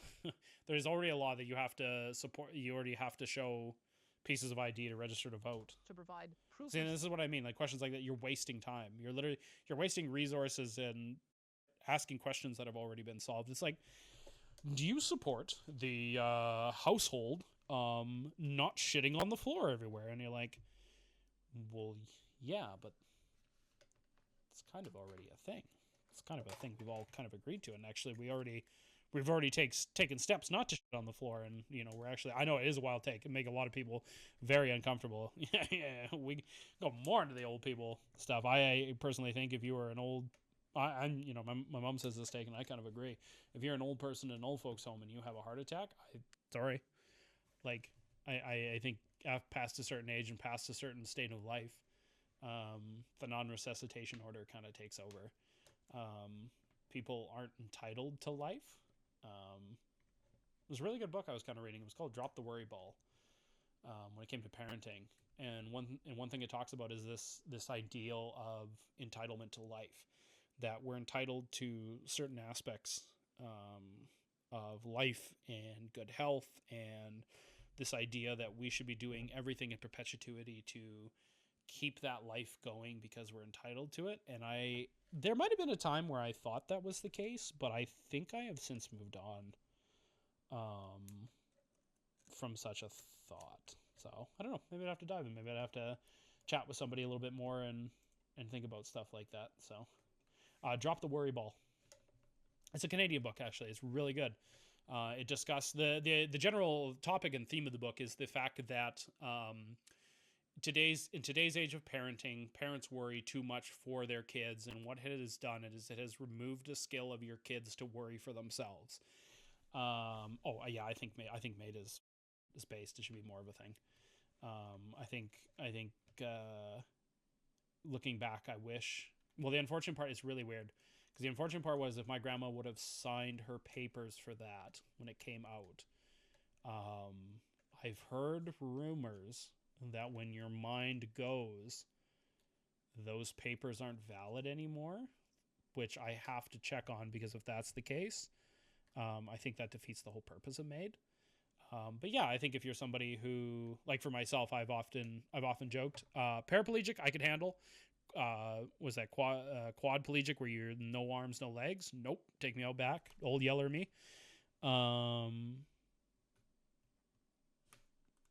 If I was a vegetable, Old Yeller me. If I'm losing my mind to the point where I don't know who I am and I don't know who my wife is, Old Yeller me. If I start voting conservative, no, just kidding. Kidding. Yeah, I think certain things like that, like I think it's okay. It is what it is. But yeah, don't drop the worry ball. Sorry. The general theme of the book is that parents worry too much for the kids, and not allowing your kids to worry in certain ways actually prohibits them from worrying in really healthy ways that actually really benefits them. For one example, they talk about parents in the educational system, and how parents will routinely worry about, is my kid getting enough activities? Is my kid getting enough to eat? Is my kid following the routine? Is my kid doing all these, like all the what they're supposed to be doing after each day? Is our routine succinctly? And what you end up doing is you worry for your child in every way imaginable, that your child really has nothing to worry about other than the superfluous things of life that don't actually add anything to with their worry, right? Because it's a good thing to worry. You should worry about the food you're eating. You should worry, are you getting enough exercise? You should worry, are you socializing enough? These are things that you should worry about. Yeah, exactly. Basically, there's no incentive for them to worry. And basically what the book says is what you should do is allow your kids to worry in really healthy ways. So, for example, a lot of parents do feel a little judged if they let their kids walk a certain distance because they're worried that your parenting is going to be seen as less adequate if you let your kid, like, there's like it's almost like a threshold, whereas like before kids could kind of just roam the cities free willy-nilly. Even though our communication system was less, or like the idea that if your kid doesn't have a cell phone at a certain age and you're allowing them to wander town, you're a bad parent because you're not keeping an eye on them, right? Like certain worries like that kind of come in and out of play. And it discusses a lot how actually some of the worst parenting results that people have experienced is when they worry too much for their kid instead of allowing their kid to worry for themselves. So like, for example, I don't make my kids lunch anymore at all. I have repeatedly told him that if he wants a lunch for school, he needs to make his own. I'll remind him at the end of every day to fill his lunchbox with the things that I have not laid out for him, but I have rules upon which he has to build his lunch. So he can only have 2 items for the snack cupboard. From that snack cupboard, his lunch must have a minimum of 1 vegetable and 1 fruit in it. He can add as many fruits and vegetables as he wants. And then the rest is up to him to kind of fill and stuff like that. So like today he went to school. I took a look at his lunch. It looked a little thin to me. I think he's going to be a little cranky at the end of the day that his lunch was so empty. But at the end of the day, it's not a crankiness that can fall on me because that's him not worrying about does he have enough to eat when he makes his lunch for school. Another way is I have started to get my kid to do his laundry. He is not even double digits yet. Okay, he's a wee lad, and every Saturday it's laundry day for him. So that requires him to get his laundry from upstairs, bring the basket down, put it in the washing machine, put the soap in the washing machine, select the cycle, close it, wait for it to be done. I usually help him reach because those washing machines are deep as definitely going to buy a front load one next time. He gets it out, dries it, and then he lugs that basket of clean clothes up the stairs. He folds them and he puts them away. So it's the worry of having clean clothes is now no longer on me, because for the longest time I'd be like, sorry man, I didn't get your clothes. Sorry man, I didn't get your clothes. Sorry man, like I've got other shit going on. I couldn't get to everybody's laundry. I'm not very good at laundry. It is what it is. Stop being such a cool dad. Well, there's a lot of people that I would wager if I told 100 people, I would wager 30 of them would look at me as a terrible parent. At least, minimum 30. Would look at me, they'd be like, wow, why aren't you just letting your kid be a kid? And to me, it's like, well, yeah, he is still a kid. He still gets a ton of time to play video games. He gets a ton of time with his friends. He gets a ton of time to do all the kid stuff that he is going to do. But the reality is he needs to worry in ways that are constructive to him, because I don't want him worrying about the things maybe he's engaging with Roblox or Minecraft. Well, he doesn't play Roblox, so I will never let him play that platform. God, garbage. Minecraft or things like that, because while he might worry about them, I want them to be superfluous to the actual worries that he has in life.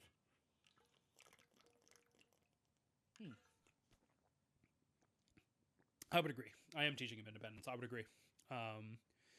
Yeah, and I think he's going to be. I think he's going to be an independent little lad in a lot of ways. Or even like breakfast. I mean, once again, it goes with the worry. It goes with the worry portion. Is if he comes to me and goes, Dad, I really want eggs for breakfast, because he's not comfortable cooking eggs, but he'll make himself noodles. He'll make himself macaroni and cheese. He'll cut up his own vegetables for his lunch and stuff like that. And even on like Saturdays and Sundays when we're home, it's be like, okay, I'm making dinner for you.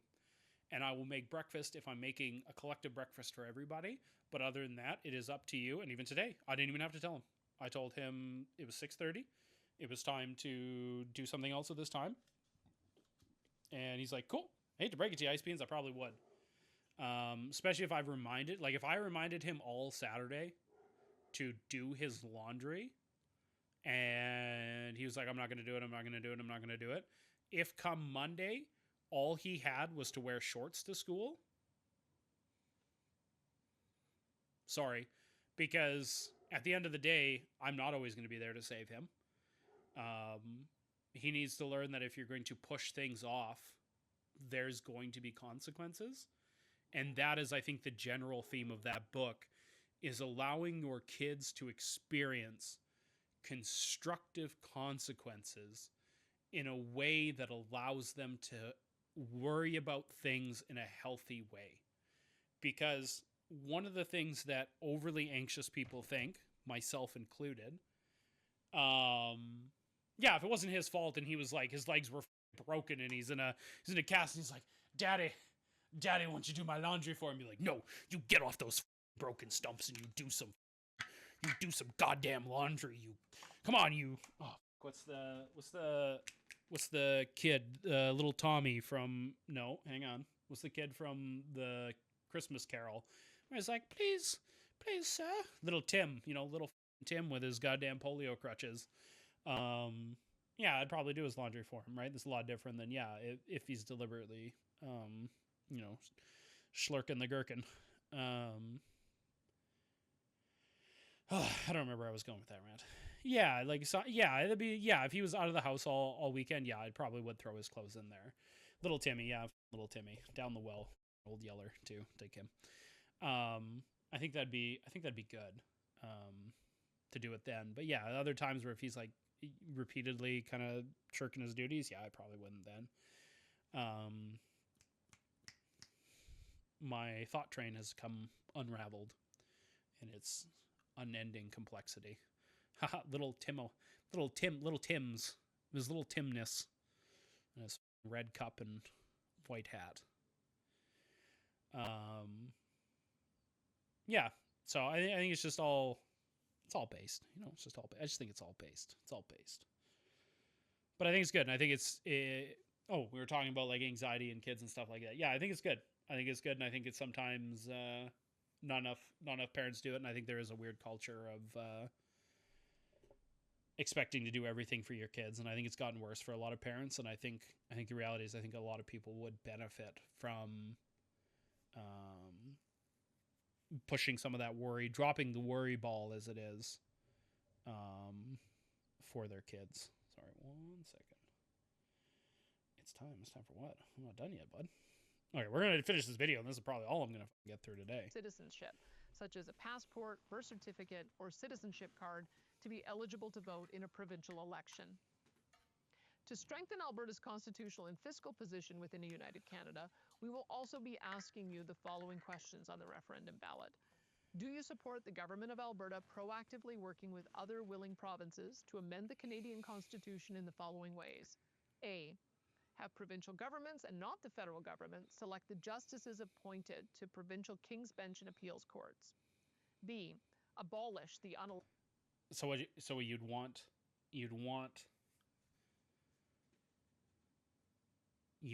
the provincial government determining who's sitting in on the federal courts? I don't know about that one. Elected federal Senate. C. Allow provinces to opt out and replace it with what? Of federal programs intruding on provincial jurisdictions such as health, education, and social services without losing any of the associated. No. See, this is what I mean. This is what I mean by having this cake and eat it too. They want to have all the say while still getting daddy's money. This is what she wants.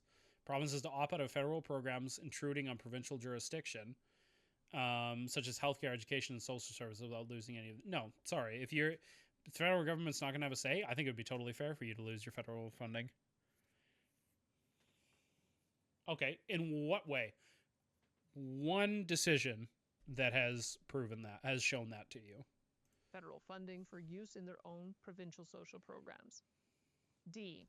Because I think at the end of the day, the unfortunate reality is a lot of politics right now is all vibes based, because it is truly too much information to go through most of the time for people to have a concrete, rooted opinion on.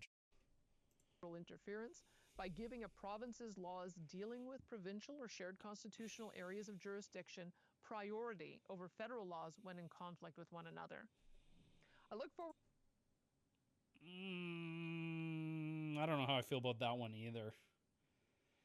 Because let's say Alberta tomorrow was like, you know what? Drinking and driving's pretty based. It's pretty based to Reno. We're gonna allow it so now that you can drive anywhere. Actually, would the federal government have any say? Yeah, I guess it would be, because it would be in the Canadian Criminal Code, the drinking and driving offenses. If the Alberta government went, well, actually, we want to do away, and we're going to write in a law that says as long as you're as long as you're under 0.2, because was it 0.08? Yeah, as long as you're under 0.2 of the legal limit, you can still drive, and it conflicts with the federal one. Then you're saying the provincial one gets jurisdiction over that law? I don't know about that one. That one seems like it'll come to bite you back in the butt. Yeah, see, once again, that's the other thing too. Fuck, we need to address conspiracy theories.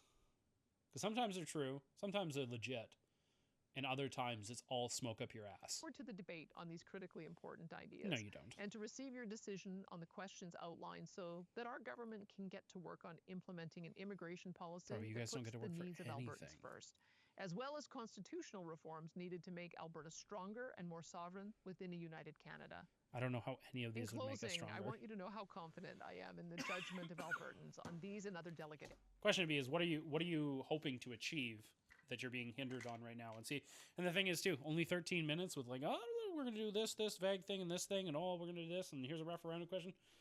I don't know how any of this is supposed to help Canada. I really don't. Although there are some politicians and commentators that fear direct democracy, such as referendums, I do not. I trust the judgment of Albertan. It's not that I think a lot of people would argue we could probably vote on more things. Question to be, the thing is, if mandatory voting was a thing where you had to vote, I'd be more cool about referendums. But, and then we're going to talk about it another day, because I want to do a little bit of a write-up upon it. I want to do what's called, we're in the age of the tyranny of the minority. And it's not in the black and brown like I'm sure some people were just thinking. What's really crazy is when you break down voting numbers for all of the population that we currently have, you come to realize that it is a small percentage of people that are actually voting to see things happen. Now, generally, we talk about voting in percentages of eligible voting population, but I think it's a little misguided in the simple fact that when you vote, it isn't just affecting eligible voters, because then I think you would have an argument. It's affecting everybody of the population. Every single, the people that vote, it is affecting everybody.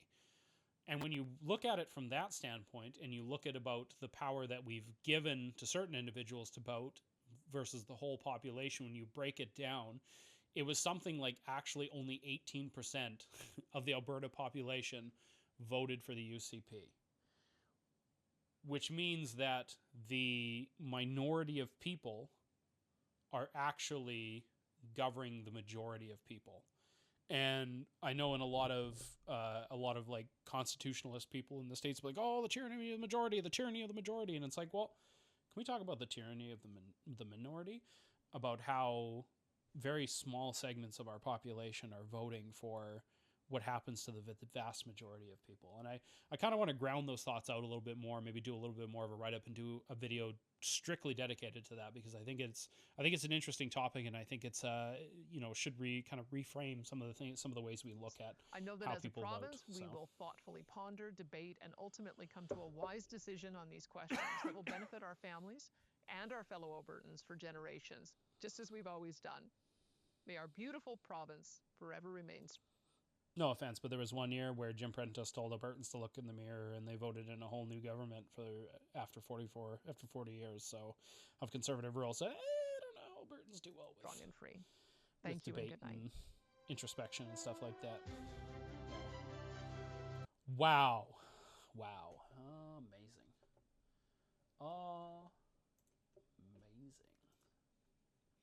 Wow, did you guys see how professional that was? I don't know.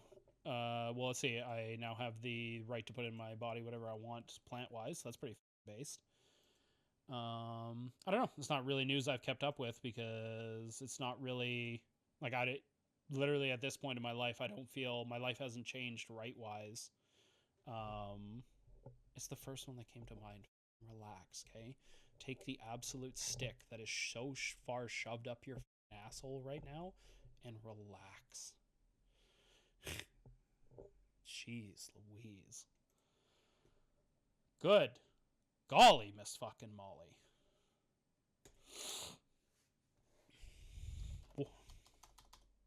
What right do you think? Because you're the one making the positive claim. What right do you think you have lost since Justin Trudeau's been in office? Keep in mind that you've actually... Oh, I'll give you one.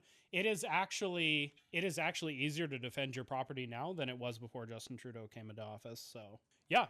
The fact you can't even give one in chat after like 2 seconds after you're about ready to circle jerk yourself off about rights, I think is pretty funny. Because I think if it was really clear, I think you'd be able to go, look, this section 321A of the if you don't like Justin Trudeau, he's gonna f you in the ass act came through on December 4th. And what it does is every time you have a thought that is negative towards Justin Trudeau, you're fined $50.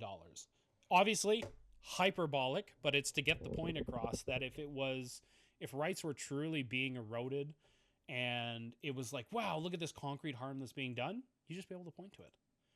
And it wouldn't be this like, oh, look how they're taking your right and they're taking your free. It's like, okay, hang on. Charter of Rights and Freedoms, Canada. We can just go through. It'd be so easy. Okay, everyone has the following mental freedoms. Okay, you tell me when you stop, like you feel, and you have something to put against it. Freedom of conscience and religion. Okay, I don't think we've been there. Freedom of thought, belief, opinion, and expression, including freedom of the press or other media communications. Freedom of peaceful assembly and freedom of association. Keep in mind, for a lot of these, I'm sure the challenges that you have will come up, and then I will point to the UCP again doing it, and I'm sure you haven't spoken out as much against them. The democratic rights of citizens. Every citizen of Canada has the right to vote in election of its members of the House of Commoners, the Legislative Assembly, and is qualified for membership therein. Duration of legislative bodies. I don't think that one's been imposed on. Annual sitting of legislative bodies. I don't think that one's been imposed on. Section 6. Mobility of citizens.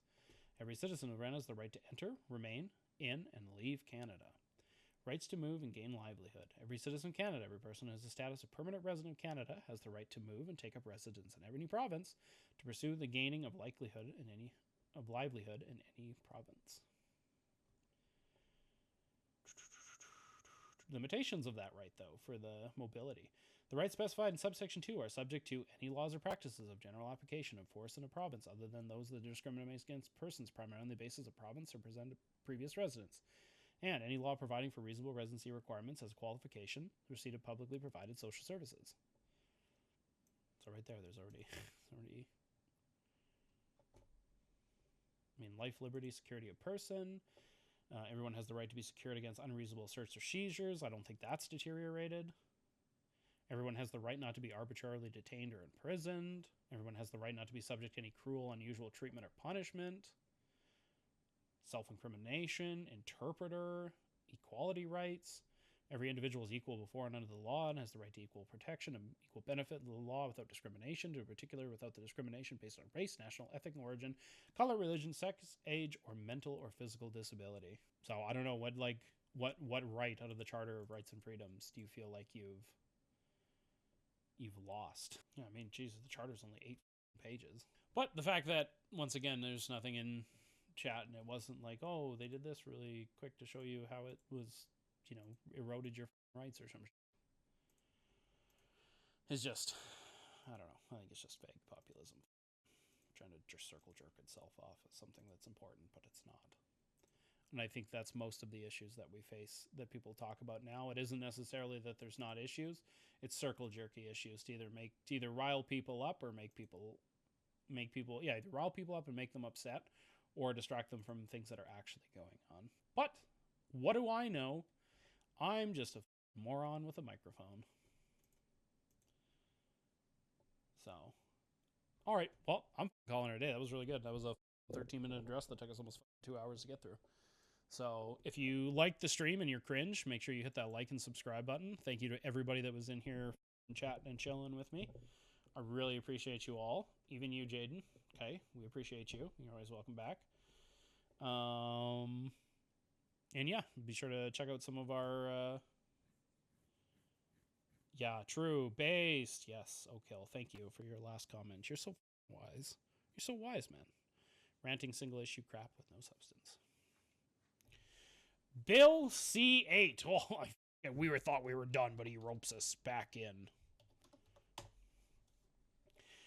Introduced in June 2025, Bill C8, the Respecting Cybersecurity, strengthens security for Canada's critical infrastructure sectors, financial, telecommunications, energy, transportation, introduces mandatory cyber programs for operators, and grants the government broad, sometimes secret powers to issue binding orders to providers. The bill aims to protect against cyber threats, but has raised concern about the privacy and potential of the charter rights. Okay. Impose new cybersecurity obligations on designated operators in key sectors, requiring them to create and maintain robust cybersecurity programs. Amendment to the Telecommunications Act empowers the Minister of Industry and the Governor of the Council to order telecommunications services to take measures to secure their networks, including restricting certain suppliers, and services. Enhanced powers and penalties include significant administrative monetary penalties for non-compliance, with potential fines reaching up to $15 million per day. Concerns over privacy and rights. The bill has been criticized for potentially allowing secret non-disclosure orders that limit the ability of individuals to defend themselves and for giving the government power to mandate the creation of backdoors in encrypted systems. Context. Bill C8 is similar to previous Bill 26, which did not pass. Then yeah, I would agree with that one. That probably isn't a good one. I think it'd be okay to have like your internet providers and stuff ensure that they have cybersecurity things in place, but having all the orders that you want for those things need to be in the light. Prohibits the use of products and services for specified suppliers, direct removal of high-risk equipment for telecommunication networks, and require private approval for procurement, upgrades, or service agreements, including designated technologies. Powers intended to safeguard telecommunication infrastructures against interference, manipulation, or disruption. Non-compliance would carry significant penalties. Among other things, designed under the assembly would require to establish, implement, and maintain cybersecurity programs within 90 days, conduct annual reviews of the cybersecurity program, manage and mitigate risk required to third-party services, providers, and supply chains, report cybersecurity incidents, communication security establishment, notify regulators, comply with the confidential cybersecurity directions issued by the federal government. CISA would grant regulators extensive power to verify compliance, including the authority to conduct audits. Question would be, how does it affect the everyday person? Because I would agree, I don't think your internet provider should be able to just be like, yeah, we're not passing, or we're not giving internet. Listen, I'm actually all for youth not being on social media. Although I will say too, you don't necessarily want your internet being used by people within your country to steal and disrupt internet services. I think that'd be something you'd want to protect against. Just trying to find something that goes a little bit more into it. Because the thing is like you don't really... Thing is, then I would assume that you are pro making the internet a right for everybody, which I would also be in favor of. Should be legislative proposed lack of private safeguards and heavy reliance on secrecy and potential undermining security. So we fear controversy, criticism from a chorus of witnesses, testimony whether needs to amend the legislation, Criminal Privacy and Intelligence Commission, C8. Experts in civil society have warned the legislation would confer ministerial powers that could be used to deliberately or inadvertently compromise security of encryption and standards with telecommunication networks that people, governments, and businesses from across Canada rely on each and every day. Now, I will agree that there is a world where if you put this through, it actually does make it harder to safeguard secrets by allowing backdoors. Absolutely. The Intelligence Commission of Canada warned in testimony that if passed, the bill would authorize warrantless seizures of sensitive private information and question whether the approach could be constitutionally justified. His testimony further highlighted that the glaring absentee in this battle of the Canadian public, information that collected Canadian personal including See, the thing is, too, I agree. It probably is probably that search and seizure type aspect, but people really don't seem to care about their data. That's the hard part, is how do you get people, because realistic at the end of the day, we should all care that our data can't just be seized like that by anybody. Private Commission in Canada emphasizes the legislation could, for example, result in inappropriate collection and sharing of subscriber account information, communication data, website visits, metadata, location, and financial data. Despite the extraordinary scope of the powers of Bill C-8, even the bill's minimal safeguards are not applicable to its vast new information collection programs. In a reintroduction, introducing the bill without critical changes, the federal government also doubling down on the encryption-breaking powers that were heavily criticized in the previous version. The other thing that I hate about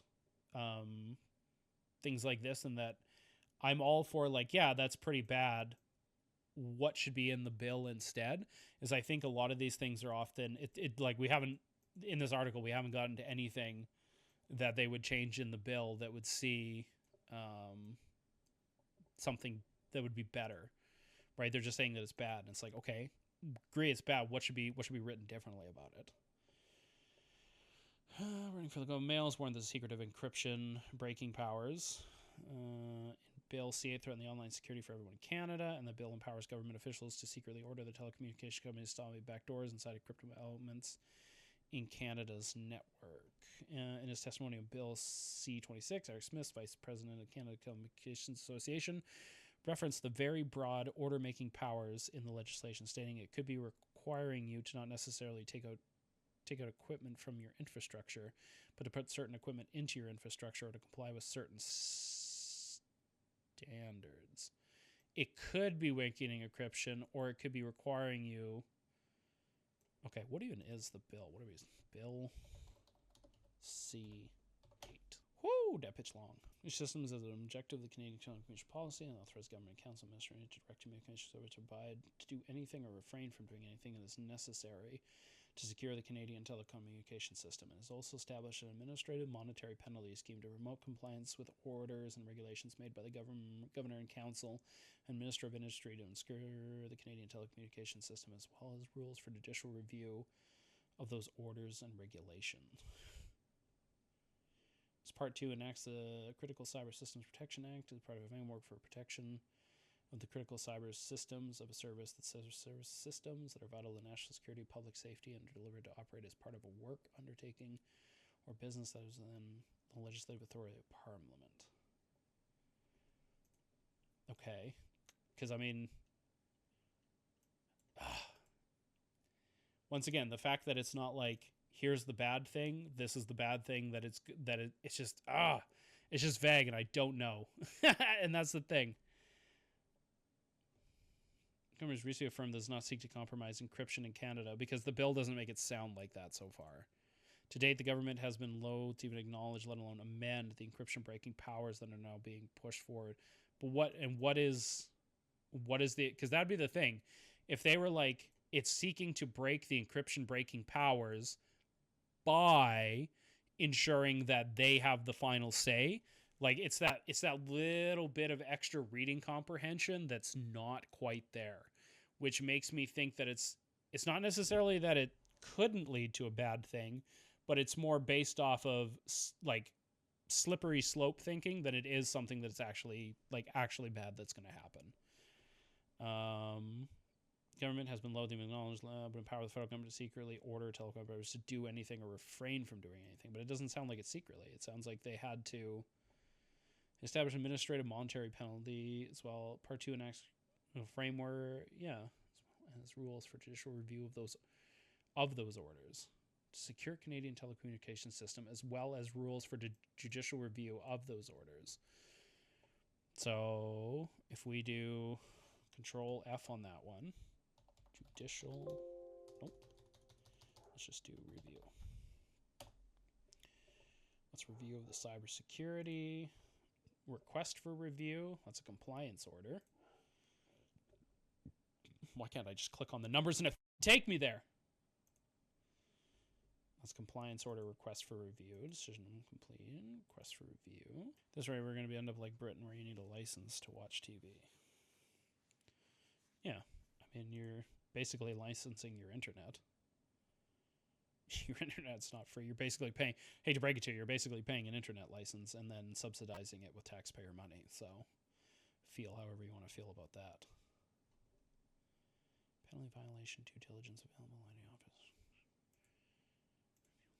Require the telecommunications providers network to communication facilities as well as procurement plan for those networks or facilities be subject to specific review process. The minister must, within 90 days, an order includes a provision prohibiting the disclosure of its existence. After an order that includes is made under section, notify the National Security and Intelligence Committee and Parliament National Review Agency. Well, it sounds like after 90 days, they'd still have to, even if you... Oh no, they must have been the 90 days after an order that includes a provision for or some of all of its contents is made under section. So it sounds like they still have to alert people. Judicial review. The following rules apply to judicial review proceedings with respect to an order made under section 15.1 or 15.2.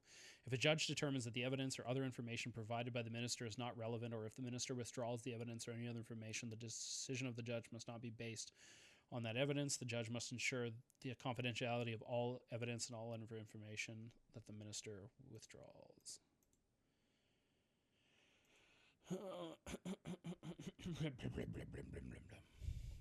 Designated operator must commence a review of its cybersecurity program on each day that is described. Like, that's the other thing too, is like, what act are internet providers currently required to do cybersecurity stuff? Because if not, I mean, that's kind of sketchy too.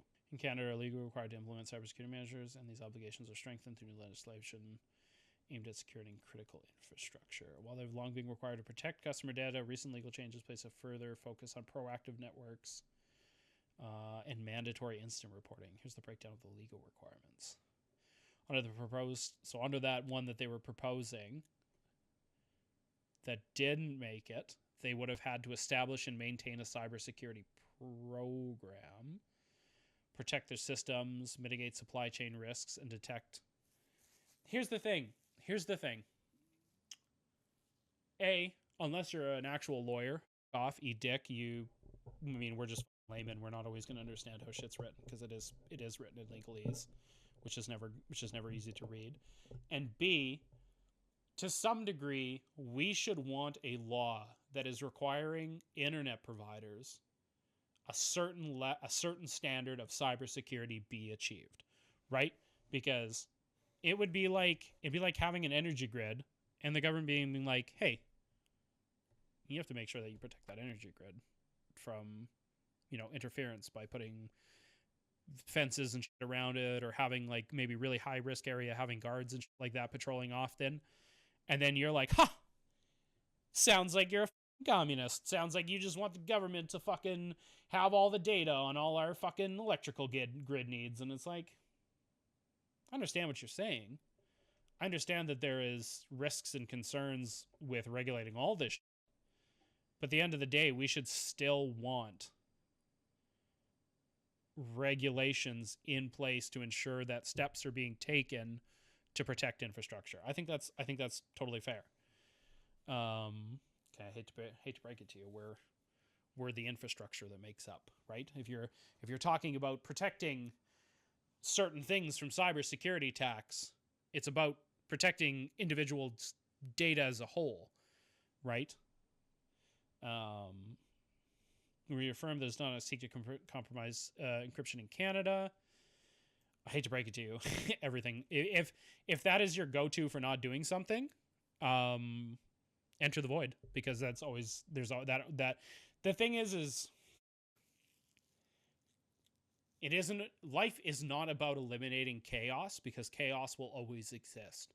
Life is about managing chaos with understanding that you're going to have to find different ways to manage the chaos, and doing things that manage chaos in and of itself will create other chaos. While the federal government has recently affirmed that it does not seek to compromise encryption in Canada, to date the government has been loathing acknowledging when empower the federal government to secretly order telecom providers to do anything or refrain from doing anything with no limits that would prevent such order from being used to impose surveillance obligations on private companies and to weak encryption standards. Yeah, but in what way? In what way? This is what I mean, where it feels more fear-mongery than it does. Like, encryption standards by doing X, right?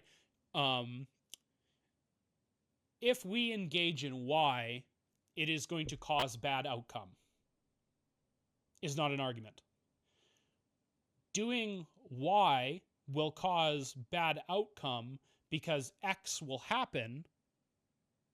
That is an argument for something that is going to result in negative consequences of something. See, but it just says privacy problems. What privacy problems? What's the problem? What is the privacy problem that it is failing to do? Like, it is failing to address. That's what I don't understand. By failing to guarantee critical end-to-end encryption protocols will not be undermined. Bill C, because my question to a lot of these people would be, if I literally put in the bill, what would I write? Any order given cannot infringe on already existing chartered rights and freedoms. Would it literally just be all okay?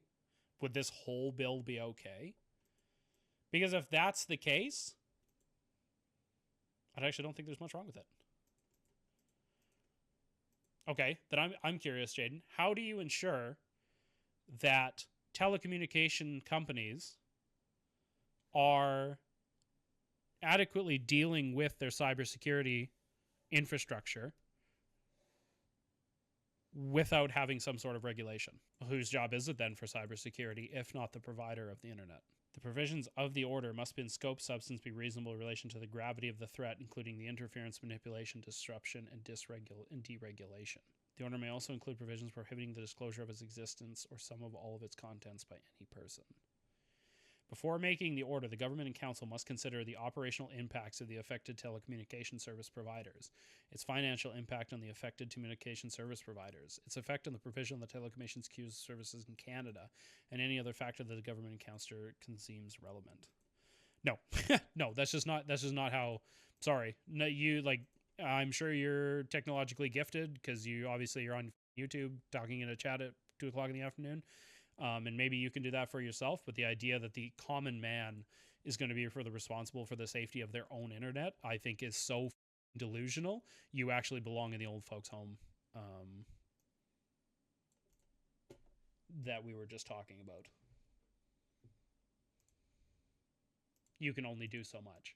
Like you can only do so much. I mean, here's a question. If all of a sudden tomorrow it was found out that on a large major infrastructure for the internet, there was a giant piece of Chinese hardware that was just siphoning all the data from Canadians, would that even be illegal at this point? I don't know if that would even be illegal. Because this just seems like it's literally, yeah. I just, do you know why they can't make bear-proof garbage cans in Banff? Because the stupidest person and the smartest bear overlap. Yes, famously. System against any threat, including that of interference, manipulation, disruption, and degradation. The minister sets an order for the consultation with the Minister of Public Safety and Emergency Preparedness, the person administrator for any services.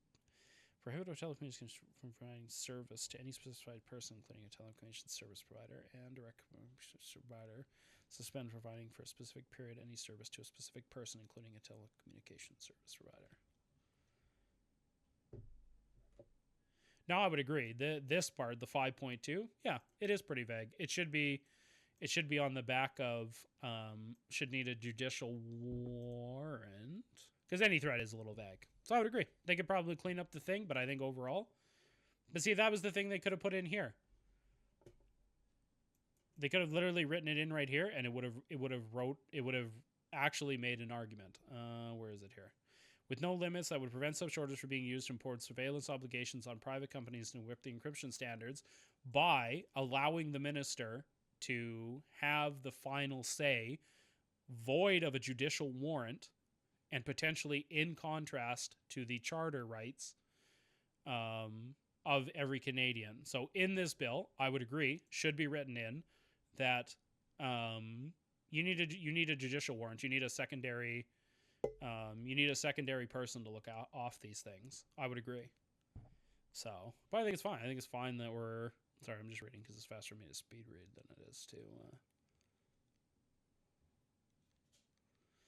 The following rules apply to judicial review proceedings in respect from an order made under Section 5.1. Oh, I might already have it in it. 5.1 to 5.2 of a regulation made under paragraph 5.8, subsection 1, subsection A. If a judge determines that, because this is what the judge determines. But by then, your internet's probably already cut off. So I'd agree that there's definitely needs to add that charter portion, that the charter, in respect to the already standing charter or any future charter rights and freedoms, needs to be in there, and that part, because I wouldn't personally want, like, let's say you're like, oh, the transes, I don't like the transes. I don't think that's a threat to the Canadian internet, because that's what it sounds like. It sounds more like if, let's say, you're somebody and you're trying to, data breach a website using Rogers internet. I don't think you should just be able to get away with that scot-free, and it should be known that if Rogers is seeing like this unusual activity from this house, that if they're not shutting it down, I think they should be partially responsible for shit like that. But then I think at that point, once they've shut it down, I think not only should it then move immediately, like post-hastedly, to a judicial review. I think it's something that if it's not cleared up, I don't think it's I think the conspiracy part of your brain wants to, and the pessimistic part of your brain and my brain would probably agree with that, but I don't think that's the intent behind it. And I think that's very important. So he did. I was gonna end, and then it was God damn it. Yeah, but this is different. This is like accountability for the internet providers to do things that they're not doing, is the difference. But the difference is it can bleed over into the personal. Now, if you wanted to make a bill that was a lot more internet provider centric, where they know certain traffic, like let's say your internet provider, because I'm sure they keep a lot of this information, knows that you're going to sites you shouldn't be going to because it has torture material on it, right? Or some shit like that. And they're allowing it to continually go on, and they continue to provide you internet while you're uploading, let's say, all this content. I think it'd be actually okay to hold the internet provider accountable for that. But then again, while I think about it, would we hold, if you were using like 1,000 gallons of water at your house to water a giant weed crop, and the city kept sending you a bill for 1,000 liters a month, knowing full well that no household could use 1,000 liters of water in a genuinely like lawful purpose, would we then hold the water company accountable for that? There's a part of me that wants to kind of say yes, but there's a part of me that also wants to say no. I'd have to think about that more. Now that I think about it. Yeah, it's an interesting topic for discussion, but I do think a lot of these, like a lot of things we're reading, I think they could have been written a little bit better. But anyways, hit that like, hit that share. If you don't, I'll pull your hair. Yeah, they should check at least first, right? Because like because there was my buddy, he got a bill one time for gas that was crazy. Like it was like almost $1,000. Unironically, I want to say it was like $500-$600. And he's like, "Yo, what the fuck? Like, there's no way." Like we worked it out, and it was like, it was almost a whole year's worth of natural gas in a month. And I'm like, dude, you're like locked in for the rest of the block, or your house like is one solid fart away from exploding. Yeah, I haven't streamed there in a while. It's a dead platform, my friend. I might still go back. We'll see.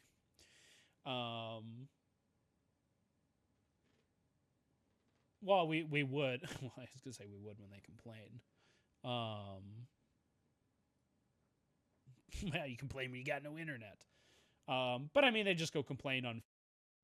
The other thing is you just go complain on public internet, because what it sounds like is cutting internet specifically off to that one person's house.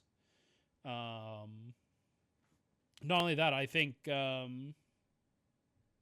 don't think it would make it. I don't think it would make it very much past a Supreme Court thing when it came to the charter issue. But then again, I'm not really. Well, I disagree with you, Ice Beans. I think that's because I think the old adage, if you got nothing to hide, who cares if the police go through your bag? And it's like, well, I have nothing to hide, but I still don't want the police going through my bag, right? Because while it doesn't exist, they could find reasons for it to exist, right? Not only that, I'd hate for the government to come and be like, hey, you're not allowed to jerk into gay porn anymore. And I'm like, wait, I love gay porn. I love jerking it to the gherkins while the other guys are gherkin. And they're like, no, that's a bad thing. That's against because the thing that they specifically talk about in the bill, it seems to be, is like the destruction of the infrastructure that is the internet, which I don't like. That'd be really hard. Like, I don't know, because once again, I kind of see the internet as the Library of Alexandria. So could you argue that like jerking the gherkin while they're gherkin is against? Is destroying the internet because looking at porn is bad for you? I don't know. I understand like the fear and the concern that it'll lead to bad avenues, but I think a lot of those bad avenues, once you challenge them in court, I don't think they would come to fruition. I don't think they would handle up.